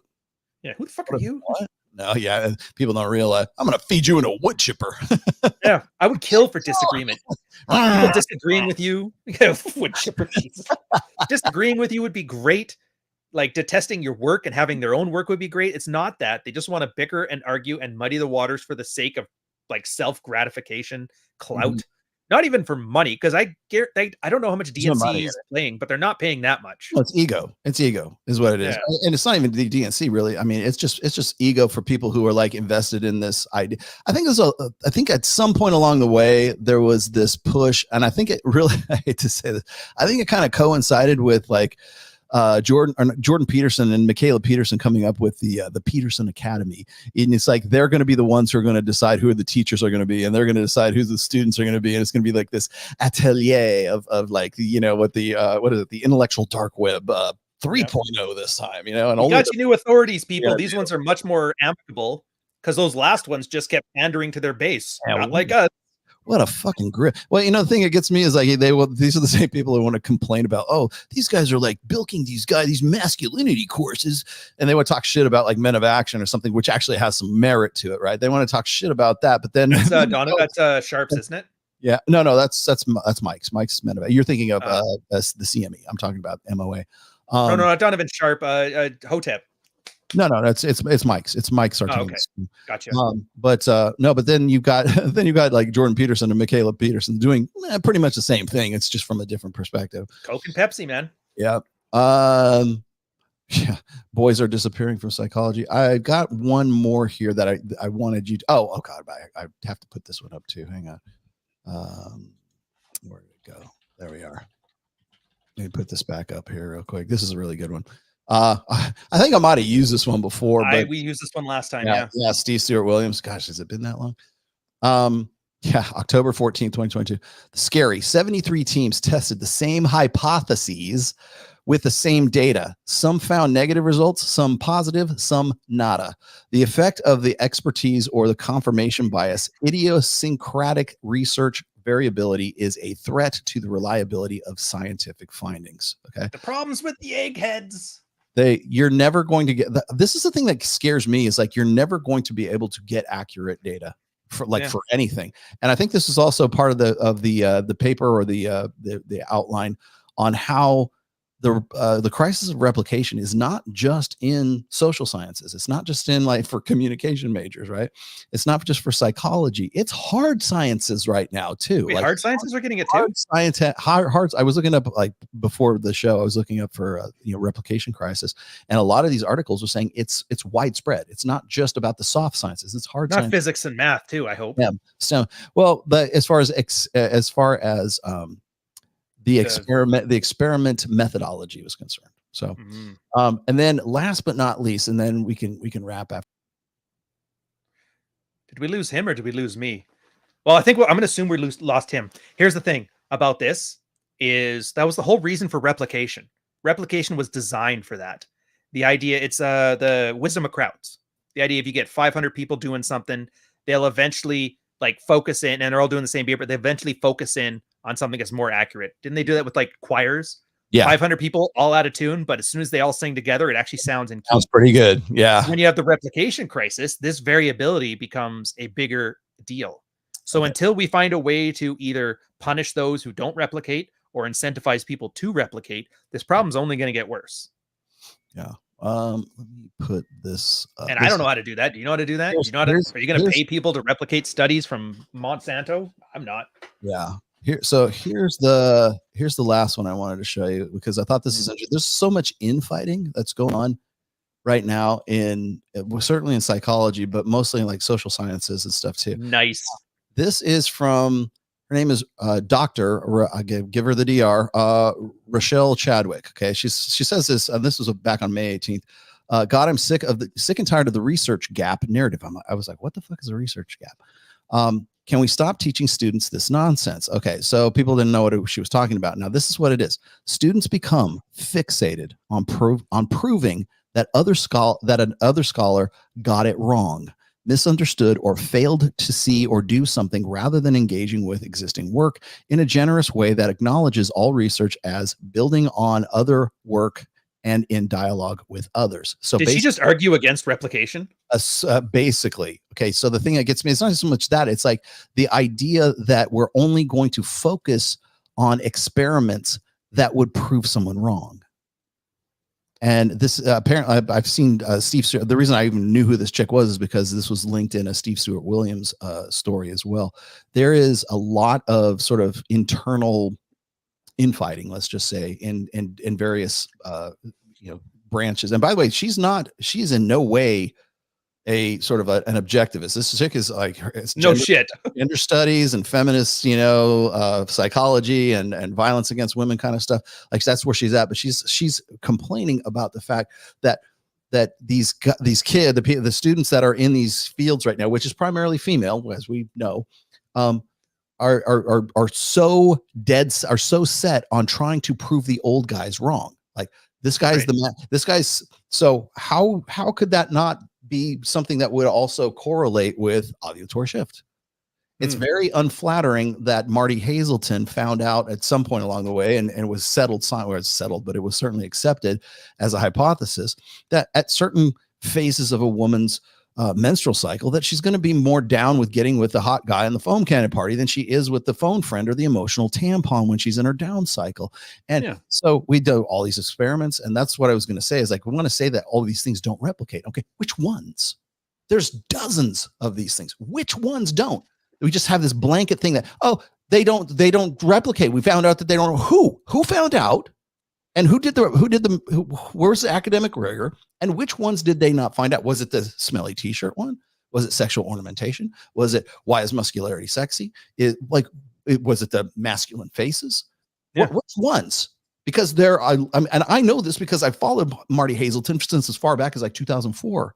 Okay. Which ones are you talking about? I can give you the list of them. In fact, it's been linked on my site for well over a decade now. And you could easily go and say, well, this one did, this one didn't. If you can tell me which ones did and which ones didn't, then I would probably take you a little bit more seriously, or at least we could have a conversation. But you don't know, because you don't know what those fucking studies were in the first place. And you don't know which ones replicated and which ones didn't. You just throw this blanket statement out there and say, well, Dr. David Buss and Stephen Gangstad said that they didn't, so I'm taking their word as fucking gospel. Which ones did? Because if you're the fucking expert on this, you should be able to tell me that, and you can't. It's crazy, isn't it? Crazy. The scientific method is great as long as you don't try to disprove anything. We're not looking to disprove false. Yes, it'll be anarchy. Like elementary school, they taught us that. The whole point of science, you're never going to know anything. You just know what's definitely not. That's all you can. Carl Sagan said that. Yes. You really want to talk about, you don't even have to beg for Jesus. It's just science says that. It's just, and you see, then everybody's like, there's no consequence for this. It's harmless. Like, dude, 2020 and 2021. I got locked out in my house for 15 months. The gym was closed. Every store was closed. All I could do was walk in the park most of the time for 15 months. Don't tell me this whole replication is not that important. We need to believe everybody's work. It's like, fuck you. Yeah. How many people, like, I know it's like a little crass, but like, how many people had to look at loved ones through screen doors because of the science? Generous interpretations of people's work. We're all building on each other. Fuck, good observation. Yes, because the Lord knows I spent 8 months before my mother died as a result of that shit. Yeah. And then some assholes like, hey, cite your sources. Hey, fuck you, buddy. Yeah, my sources is fuck and you. That's my sources right there. Yeah, so and I hate that shit because it's like the idea is like, well, you're not a real scientist. You know what you're talking about. Well, you know what? Neither were Galileo and Copernicus in their time either, right? But guess what? We kind of like use them as a or for instance, when people like want to shit all over like Sigmund Freud, right? But yet they're still using words like ego. You know where that came from, right?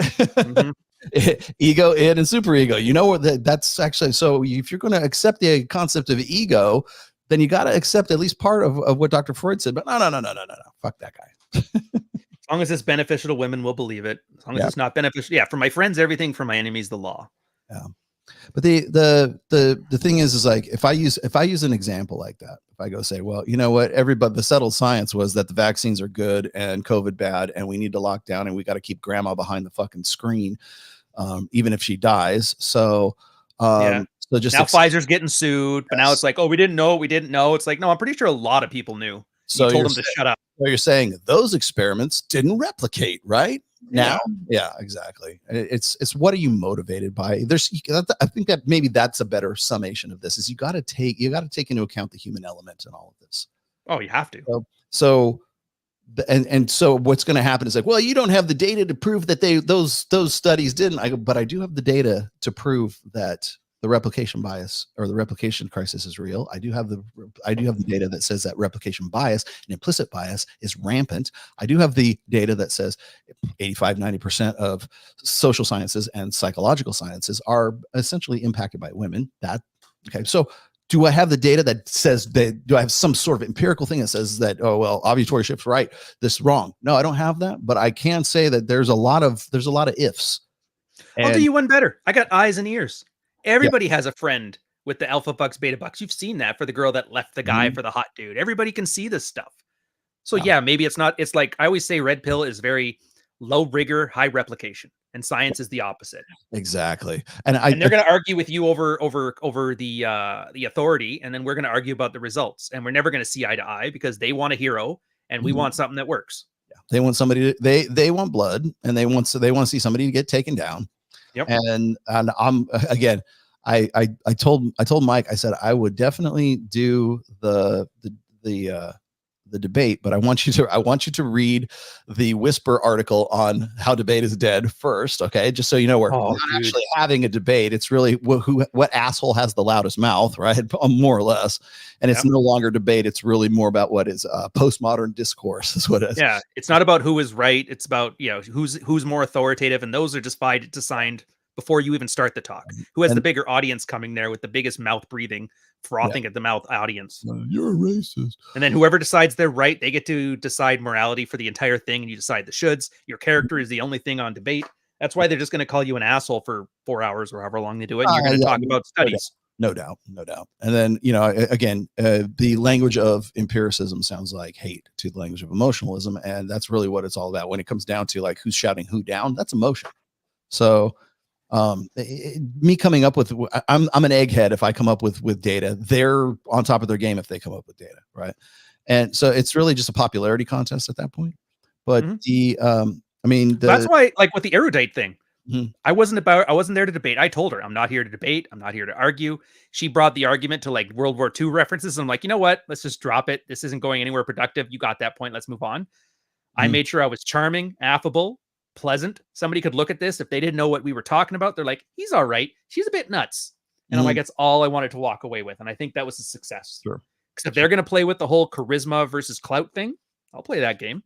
And I'll back your ass with statistics if you need it. And then I did get her too when she's like, yeah, SSRIs, we don't give those to people anymore. I'm like, all right. Whatever you Why didn't you yell at her about that? I'm like, you guys are smart. I know that's bullshit. I don't have to tell you. I'm a professional at psychometrics. And that's an old game thing. What? Remember that? The don't outwardly judge women. You just be non-judgmental and they will say everything you want them to say. So I'm like, I'll be quiet. I'll let her tell me exactly how smart she is. And then you guys as the audience can know for yourself. Yep. Yes, you did. Angela Knight is a waste of time, my friend. Was she the chubby Asian girl that was really mad at Nuke? Shoplifter. Yes. Oh, Sean, that's right. Also on the payroll of Progressive Victory. So, Mugshot mids. I remember her now. yes. Mugshot mids. Let me run through these. Well, guys, it's been good. Looks like war's coming. Okay, well, you're war guy. Hang on. Okay, here. So if a woman knows she won't fuck you in the first 5 minutes, what can you do in the next 5 minutes to change your mind? You don't. You can't manipulate people, dude. If that's even possible. Probably not. No. Here's what you can do. You can plan ahead for the next time and get your fat ass in the gym. There you go. Well, like, yeah, look, 5 minutes, she'll know if she's gonna fuck you. Are you gonna spend the next 5 minutes convincing her, or the next 5 minutes talking to somebody else who will? Exactly. It's all about what's the best use of your time. Yeah, exactly. Be pragmatic. Be like water, my friend. go to where people are interested. That works for marketing. That works for business. That works for the game. Yeah. If she doesn't want you, don't waste your time. Yeah. The best thing you can do is be pragmatic about it. That's true. Yeah. Where'd you go? Here we go. Punishing women. 1, taking away resources, heavy breathing and anxiety. 2, silence plus overt dread is the second best punishment. Why are you punishing her? Did I say that? I don't know what the hell he's on about. Yeah, that'll teach her. You're the fucking man. How dare you, madam? Guys who do this, great example. Go do quotes from Soft Dread. That's much better. Do you know the greatest example of guys that do that and fuck up? I'll be quick. It's when they've been turned down for sex for like a year with their wife or whatever. They finally get attractive. She wants to fuck him, and then he turns her down to teach her a lesson, not realizing he just fucked over his own sex life to prove a point. I'm gonna cut off my own dick. That'll learn her. Wait. There's your clip. Yeah. Well, said he would cut off his own dick. Finished book 5 on my flight home last night. Rolo, great stuff. Oh, cool. Nice. I'm glad you enjoyed the Player's Handbook. Available on Amazon and all fine booksellers everywhere. Single moms are the best, are the new butterfaces. Yeah. Well, I beg to differ. There's some butterfaces still. Yes. Yeah. They haven't gone anywhere. Think who's a butterface. Sorry to digress, but can I ask you, because I really don't know, what do you have against Stefan Molyneux? I don't have anything against him. I think he's hilarious. That is not for what he thinks for. I haven't heard in a very long time. He's like Roosh, man. He's like unforced error if it was a person. You know? It's almost like, so Nick Fuentes is a Spurg already. We got that. But like, I think that like at least Nick can like carry on a conversation without everything being like this big moral, I don't want to say the other word, moralism, diatribe. I think that Stefan Molyneux was essentially a proto version of Nick Fuentes, more or less. So that would make sense. There you go. And I get it. He's very logical, but it's just, come on, man. You've seen the way his career is going. How could you not laugh? Yeah, exactly. You know why I don't fuck with him? I did one show with him, and that was enough to teach me. Like he's one of these guys who like Nick or Stefan? No, Stefan Molyneux. I did one, and then I had this really long conversation with Pat Campbell afterwards, and he says, "Don't ever do that guy's show again." And I'm like, why? And he goes, because you don't want those videos, and you don't want that association out there when you actually come up to where I think you're going to be pretty soon. And you don't want that shit going on. In fact, I specifically avoided him and Cernovich at the 2018 the 2018 Patriarchs convention for the 21 convention. And I felt bad because like it was the first time I was actually meeting Donovan face to face at that one. And like Donovan was like, "Why don't you want to take a picture with these guys? They're so great." Because he was all about clout, right? Yeah. And I was like, "No, dude, I don't want to be in the same fucking room where somebody might actually catch me, in the background somewhere with one." Dude, that priest was brand cancer. Remember when they sicked those dogs on Hunter Drew? Yes. That's forever on the internet. That poor bastard, man. Yeah. And so dogs got me. Like, oh man, he thinks he's too good for us. No, I don't want to be photographed in the same room as those asshats. Yeah. And I'm glad. And now I know why. Thank you, Pat Campbell. Wait. I can ruin my own career. Thank you, Pat Campbell, for your influence. Yeah. You can ruin your own career. Thank you very much. You don't need their help. Yes. Yeah, I'll do it myself. Women are dangerous. Never go to their house. Never go to the house. If if a X come from behind and attack. What in the ESL are you talking about, bro? Going to my place. You get an Uber to take you home. Are you like in Southeast Asia? Carl Bennington again. Tom Brady wife left because she wanted him to get younger. Okay. Thank you for the super chat. How sir. can I get? Yeah, thank you for your money. No such thing as daddy issue or BPD. Cops all have drug addict children who happen to be women. Yeah. Carl, I don't think I've ever said that, but thank you. I know there's a cop with a son. I've met him. Yes. What are we talking about here? Where doggo? Cheese tax. Thank you. Yes. Yes. Oh yeah. How is Ned? Ned, thanks you for his. Did you see the hydrotherapy pictures yet? I saw one. Oh, you had it on Twitter a little while back. Jeez, man, I got to show you the hydrotherapy. And now that stupid dog pool's out, Chomsky with his tongue is like the biggest thing. He loves this shit too. Let me show you. Yeah. I was like, he thinks it's like summer swim camp. Like he knows when he's going too. Here, nice. Hang on, I'll put it as an overlay. Which is extra funny for you guys too, because like sighthounds suck in the water because they're no fat and they're just a lung of air. So they're like the worst swimming dogs ever. Yes, trust me, I've learned that firsthand. Yes, they do. They don't. You got to put floaties on them. You got to put water wings on your dog. Our one guy just flips over. That's it. Just stands up straight and drops like a boy. It's hilarious. They have to the thing is like especially for like sighthounds, because they have like no body fat, they have to constantly keep moving when they're in the water. That's Ned in the tank. Oh yeah, he's happy as sin. Yeah, I can't even believe like how like he wants to go there. He's like, God, this is great. And he gets it like, okay, so he spends 6 minutes in that tank with his trainer. Yeah. And he's basically forced to use the bad leg. And that's really what it's for, is to sort of recondition. Strengthen it, yeah. It's got to strengthen it because he's got like, it's still, I haven't seen an x-ray in a while, but like it was like pretty weak. It's still together, but like you still have to like use it all the time to like stimulate bone growth. And then he also gets like after he does swim club, they do the vibro therapy. Like it's like an ultrasound kind of thing, but they do it for athletes, like human athletes. Oh, I've had it on me. Those things are awesome. Yeah. And so he gets some of that stuff, and he's a little sore for like probably half a day, and then he's fine. And so that's supposed to do bone growth as well.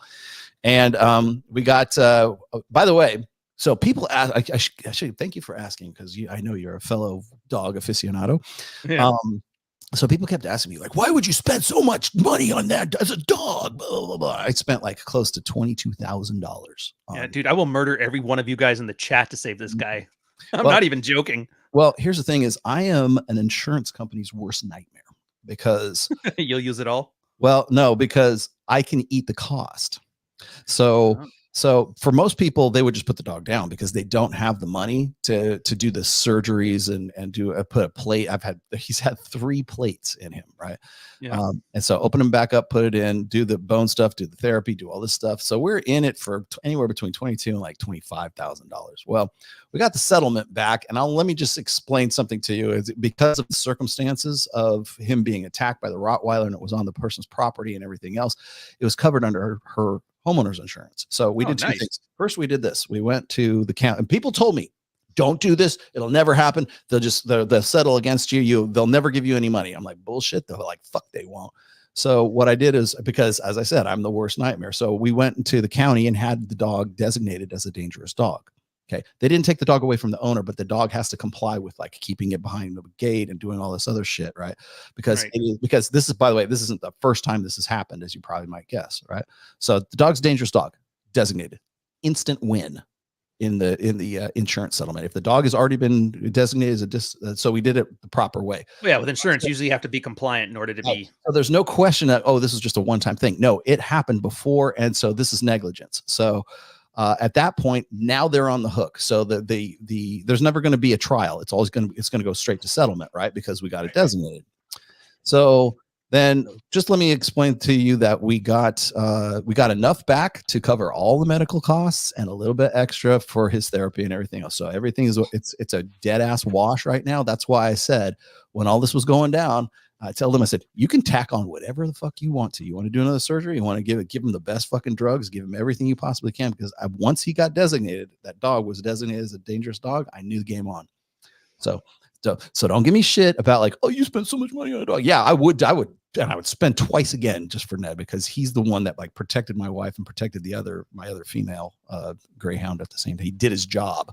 Yeah. So Like a real man. fuck. Unlike Steven Crowder, he picked up the dog shit. I'm not gonna lie, Ned is kind of like likes to fight dog. So like he doesn't like to start shit, but he will definitely end shit. So It's good. yeah, Force so those boundaries. yeah, it worked out for the best in the end. So I'm glad though, man. I didn't want you to lose another pupper. You No, were no. pretty hard up after the last one. Well, I'm gonna tell you, I was because when we lost Bambi, it was like very sudden. But I will tell you, I had to make some really gut calls, like some instinctual calls, and like because I didn't know what I should do, if I should let him go, if I shouldn't let him go, and I'm like, fuck that.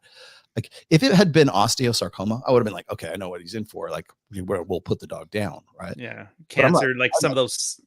I'm like, attacked by a Rottweiler? Fuck that. That's not how you're going out. You didn't punch your ticket. I'm going to make sure you're alive.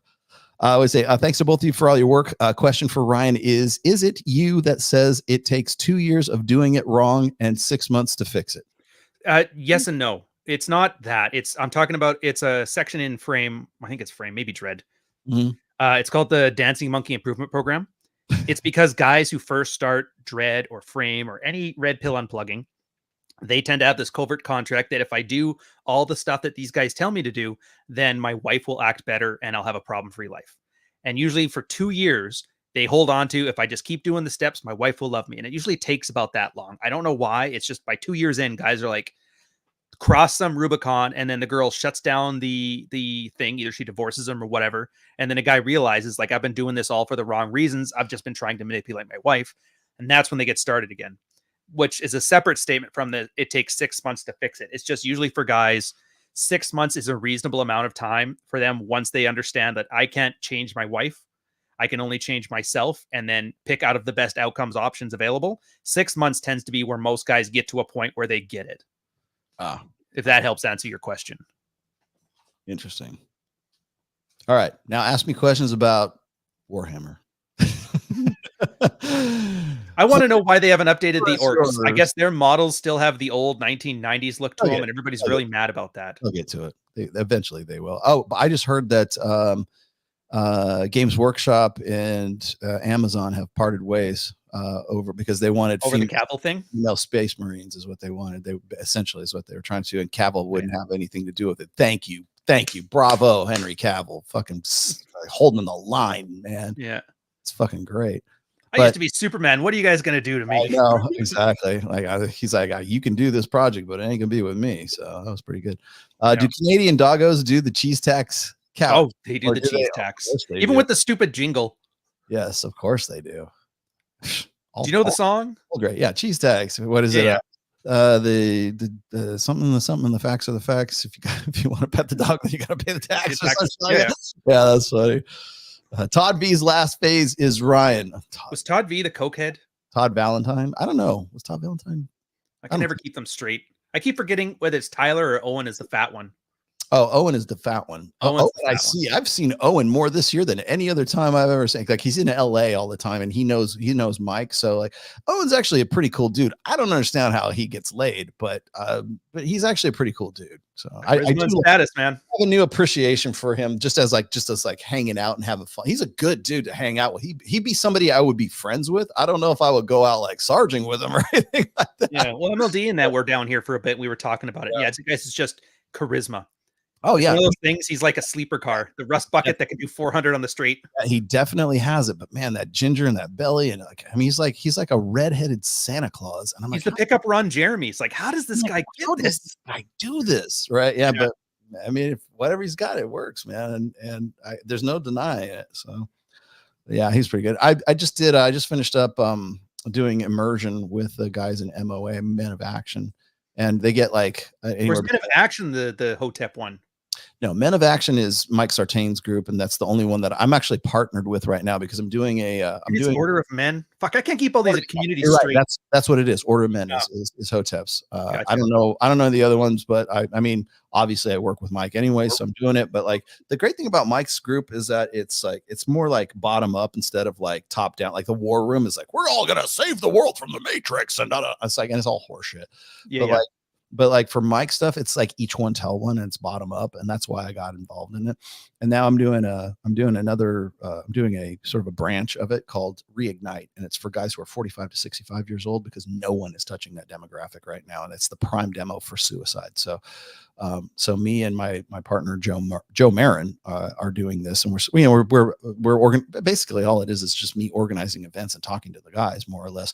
But then we organize it around like cool shit like Babes in Toyland and what is it, Swimsuit USA tryouts and things that are, guys are going to be interested in. But we also do other shit too. So we'll go out, like we'll help these guys with their style. We'll go out to like a haberdashery or some shit like that. We'll get them a fitted suit, and could make a reality show out of this. We probably could, actually, especially for guys who are reintegrating themselves back into the sexual marketplace after being like in sexist marriages for 20 years. So that's exactly who we're specifically looking at right now, because the guys that are in the in MOA, like we got guys who are as young as like their early 20s, and then there's guys who are like as old as like say like their late 50s or mid 60s. And so those guys are a much different, like they're a different generation, first off. And then second of all, you can go to Zook and you can go to strip clubs and it's fun, but like sometimes it's like you want to go to a bar and grill and chill, and you want to be able to actually have a conversation with a woman so that you can actually practice your game skills instead of like, what? I can't hear you over dead mouse. That's what I say. It's a skill set. It's not, you want to get better at the skill. It doesn't matter about getting the girl. That'll come.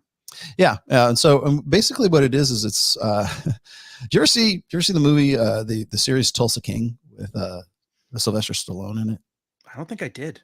This is what inspired me to do this. Okay. So it's a comedy, of course, and it's a series. It's like 6 or 8 episodes, and I think it's on Amazon, or it's not on Netflix. It's on one of the other ones.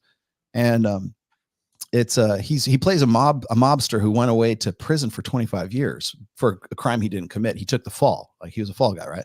So he gets out 25 years later, and he's too dangerous for them to keep in like Manhattan or in New York. So they send him to be like the king, like Tulsa King. So they send him to Tulsa, Oklahoma to basically run whatever drug organization, whatever that is that they're doing. The mob is in Tulsa, Oklahoma, right?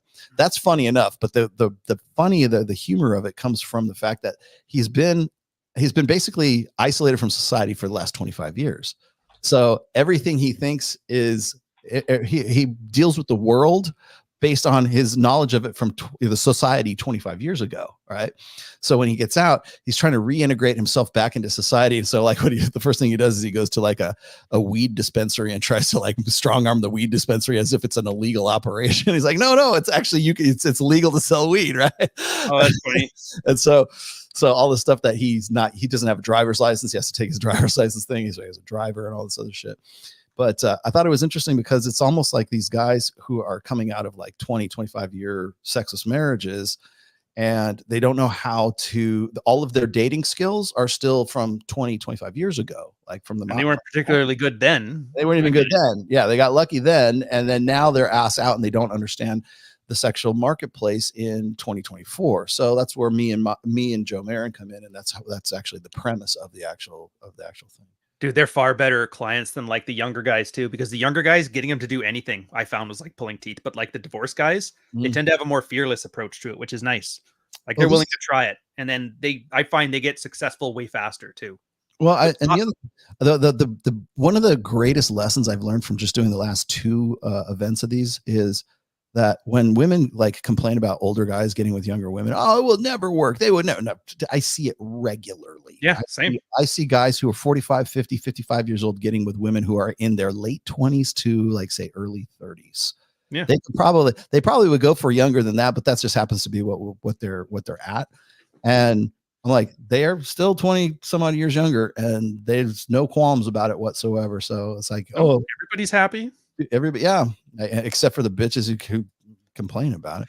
That's the funny part, because like a lot of these guys, they thinking they want age appropriate, but they find that older girls are so hard to game that the younger girls are actually just more fun too. It's like just a simple effort thing. Yeah, I've hit on some girls, they're in their 40s, and then these 25-year-olds, it's so much easier. They're so much more pleasant. They got less baggage, less demands, and they literally filter men to these younger women too, which is funny how they bitch about it.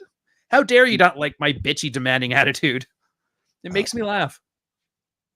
Which one is Marty inside? Which one is the fake Marty? Okay, I think the fake Marty is the one with the Kylie Jenner line. That's a little higher up than that. Oh, Sam, can you do that for me?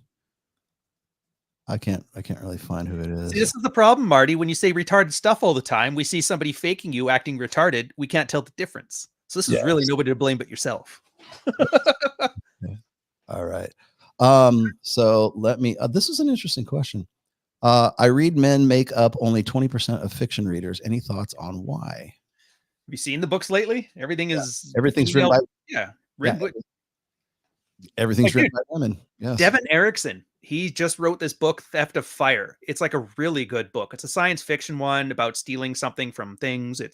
But it's like selling like hotcakes. It's up for a bunch of awards. It's all the Skinny Puppies guys from old Vox Populi days are all endorsing it now. It's just, there is no guys writing fiction for guys. That's why no guys reading.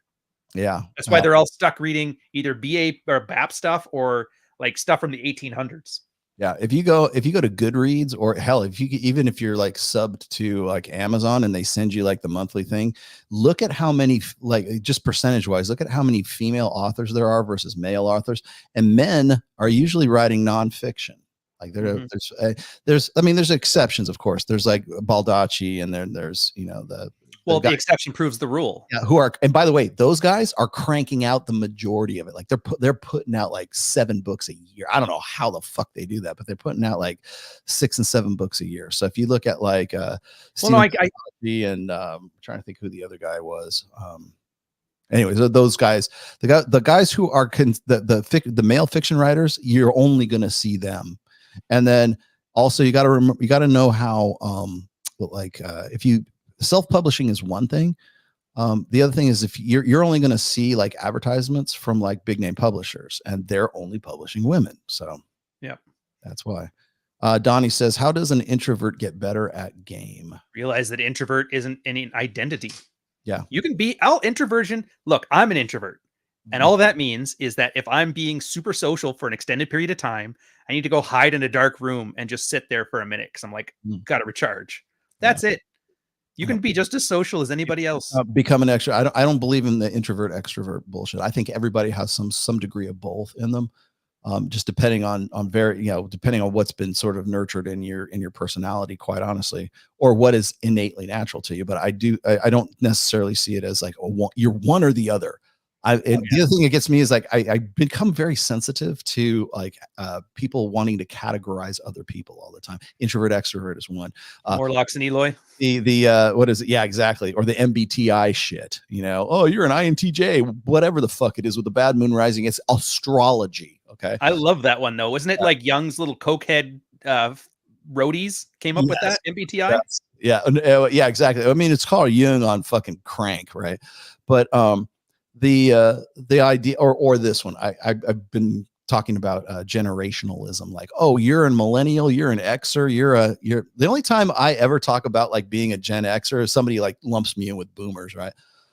Or I'm talking to Aaron Clary because we're both Xers, right? And he actually gives credence to this. But quite honestly, I think that the whole thing about you're this generation, you're this generation, whatever it is, it's like I'm an Xer. I deal with Robert Kiyosaki, who's technically a boomer. I deal with millennials. Mike would technically be a millennial. Yeah, me too. And it's like I think that the internet and social media and like sort of this mass media interconnectivity that we have right now has completely made all that notions of generations just completely irrelevant. Yeah. Because like there's millennials that raised on Nirvana, and then there's Harry Potter millennials. So it's like, I think it's just a monkey sphere thing. You know how we can only know about 150 people, so we need to have categories for like the 151st person, or we just won't remember them. Exactly. So you won't remember them, but then also to like it's. I think people want other people to be predictable, right? And so like if I say, well, us Xers, man, we're stoic and we don't give a rat's. What is it? We were 30 at 15 and we're 30 at 50, right? Like that sounds like it's the Forer effect. It's never like, well, my generation, we're all assholes and we really suck. Nobody's going to say that, right? Yeah.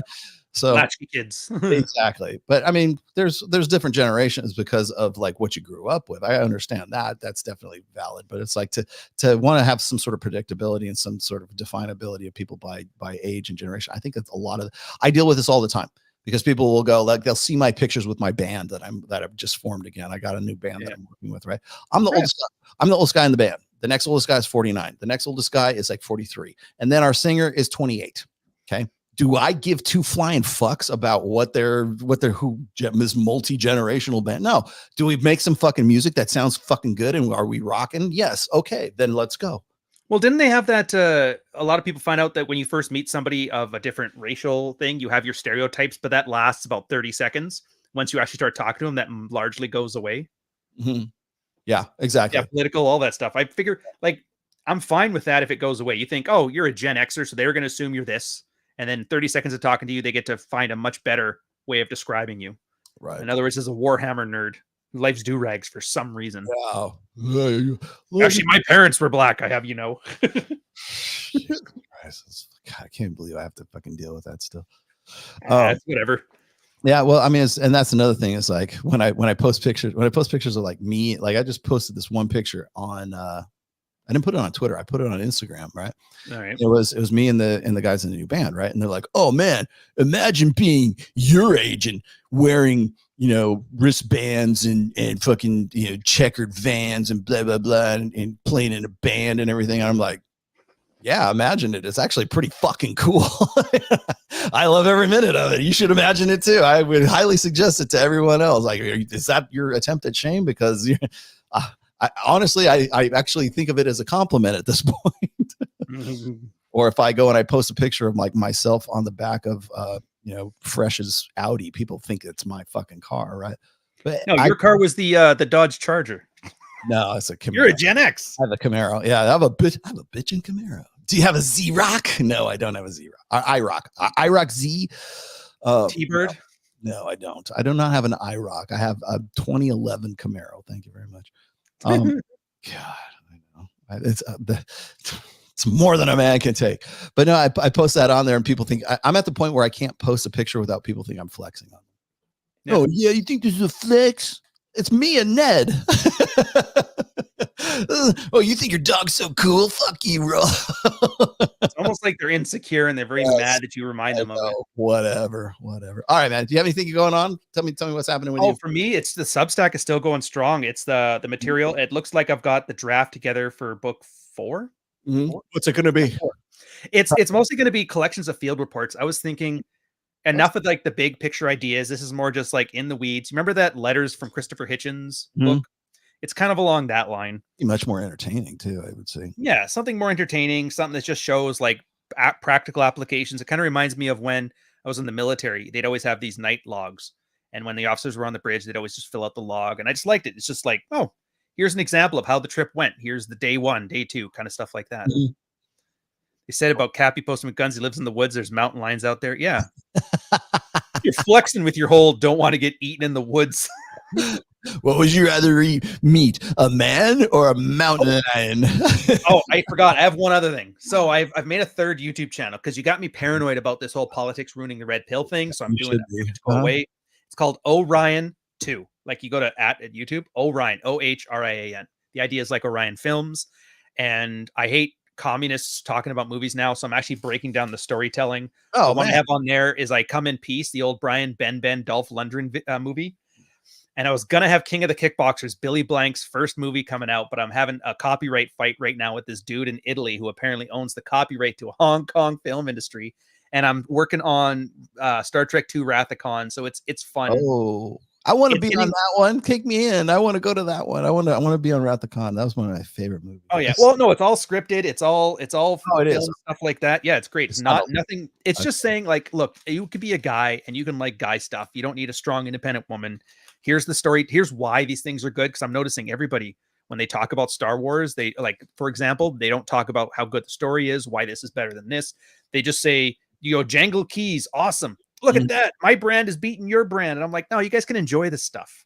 Because you even said so yourself years ago. It's like, I want the red pill guys to make creativity, like create music, create art, create that. Make red pill stories, make red pill movies. And I'm eventually going to write my first fiction book once I finish this one, I'm hoping. But I also want to add this as like a primer. So you guys know what stories used to be before it was IP slop, So Yeah. Exactly. So I'm pretty proud of it. It's going well. Woke. A lot of effort, a lot more effort than the Manosphere content. So I guess it's a labor of love. Yeah, you actually have to do something, don't you? Yeah. Pain in the ass.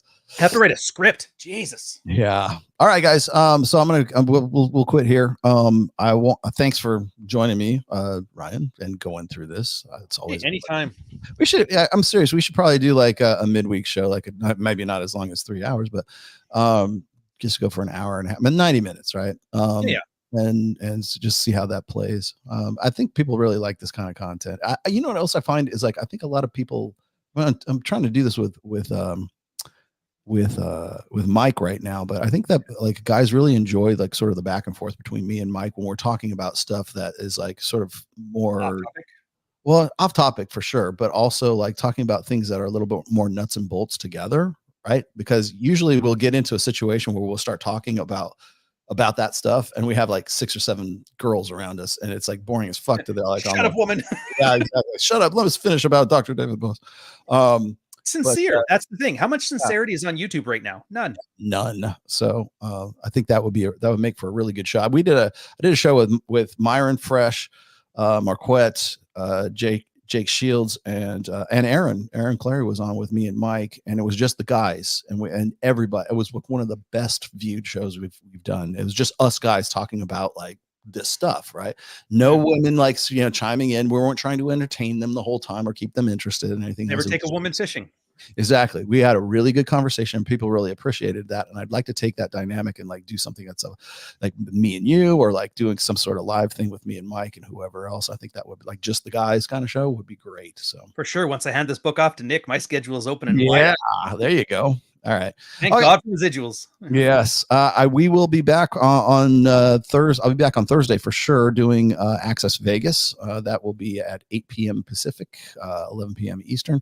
So we're coming back. We took this week off because we had the MOA immersion guys in. There's like 20 of these guys who come in from all over the world. And we have like, we basically have talks and stuff. They go out to the clubs and it's a really good time. So we did that. And so we'll be back in studio on the Thursday. And then the next Thursday we have Babes in Toyland, which is a charity event that's here in Vegas. I'm going to be doing my Reignite group with guys. So if you are in the 45 to 65-year-old demographic and you want to come to Vegas for a really hitting week, because it's swim week, there's a bikini contest. There is there's also the Black Tape Project that is in town right now, or will be in town next week.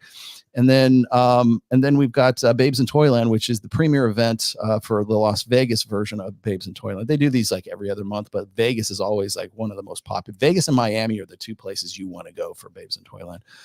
So we'll be doing that. My wife will actually be joining me at Babes in Toyland. Yes. So if you happen to be there and you happen to see me with a statuesque blonde, that is not some porn star. That's my wife. So so she'll be with me at that. I should sneak there just to run an opener on her to see. You know what? Please do. Remember that shit. Remember when I brought her on the plane? Well, on the plane was one, but remember we were at the guys, people don't know this story. We were at the hotel for the 2017-21 convention, and I didn't tell anybody that Missy was my wife, right? So she's like walking to the elevators or something, and like and Christian McQueen was like, "Damn, that girl's hot." I'm like, "You should go try to open her." He goes, "Wait a minute." Well, you know her, don't you? Yes. I said, "Yep." It was good. It was good though. That was good. It was a good time. Flip flop, you're the last one. If you could get Richard Reeves, Dr. Rian Taraban, and John Zerka on the same panel, I would love to see it. That would be, I think getting Zerka on with those guys would be a cosmic universal impossibility. I think the space-time continuum would like explode if we did something like that. I got to show Mike that one. That's pretty good. It is good. All right, guys. Thanks for watching. We will see you next. I'll be back next week, of course, in studio. But the next time, for sure, you'll see me will be on Thursday, Access Vegas at Red One Studios. Thank you, Ryan, for joining me, and I'll see you next week. See you later.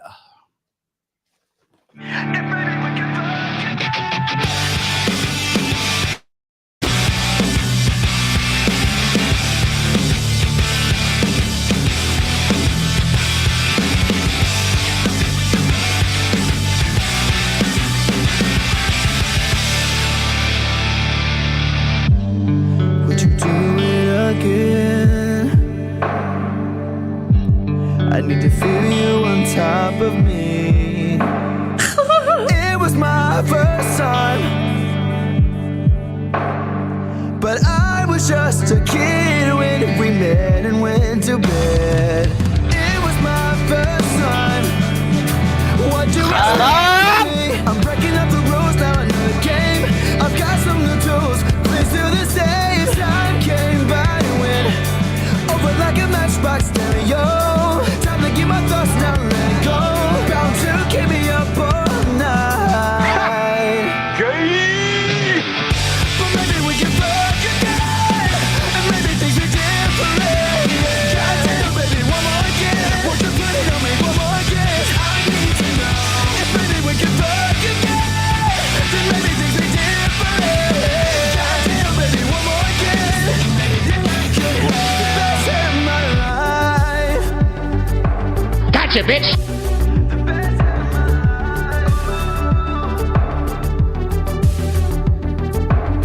Now we're fucking in the bathroom, tearing up everywhere while I got your hair. Why you screaming my name? That's nasty. It is nasty, right? Isn't it nasty? Ugh. She was swinging in the bedroom, whole time stopping and stepping with her head like she's Claudia Kelly. I know who my God is. Hallelujah. Ride me up and down like a pony, turning up my song, getting nasty, working up and down on your body. Ride me up, ride me up and down like a pony. All right, all right, all right. Baby, we'll get down to it all night. But maybe we can fuck again, and maybe things are different. Goddamn, baby, one more again. Won't you put it on me one more again? I need to know if maybe we can fuck again, then maybe things are different. Goddamn, baby, one more again. Tell these bitches to go to hell. Dissecting Podcast has been a production of the Rational Male. All rights reserved. 2024 registered trademark. Don't steal Ned stuff. I'm a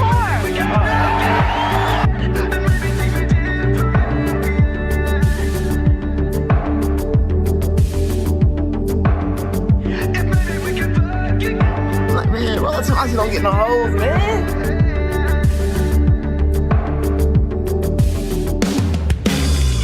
If maybe we can fuck again, and maybe things are different. Goddamn, baby, one more again. Won't you put it on me one more again? I need to know. She's not a Christian. Then maybe things are different. Goddamn, baby, one more again. In my life.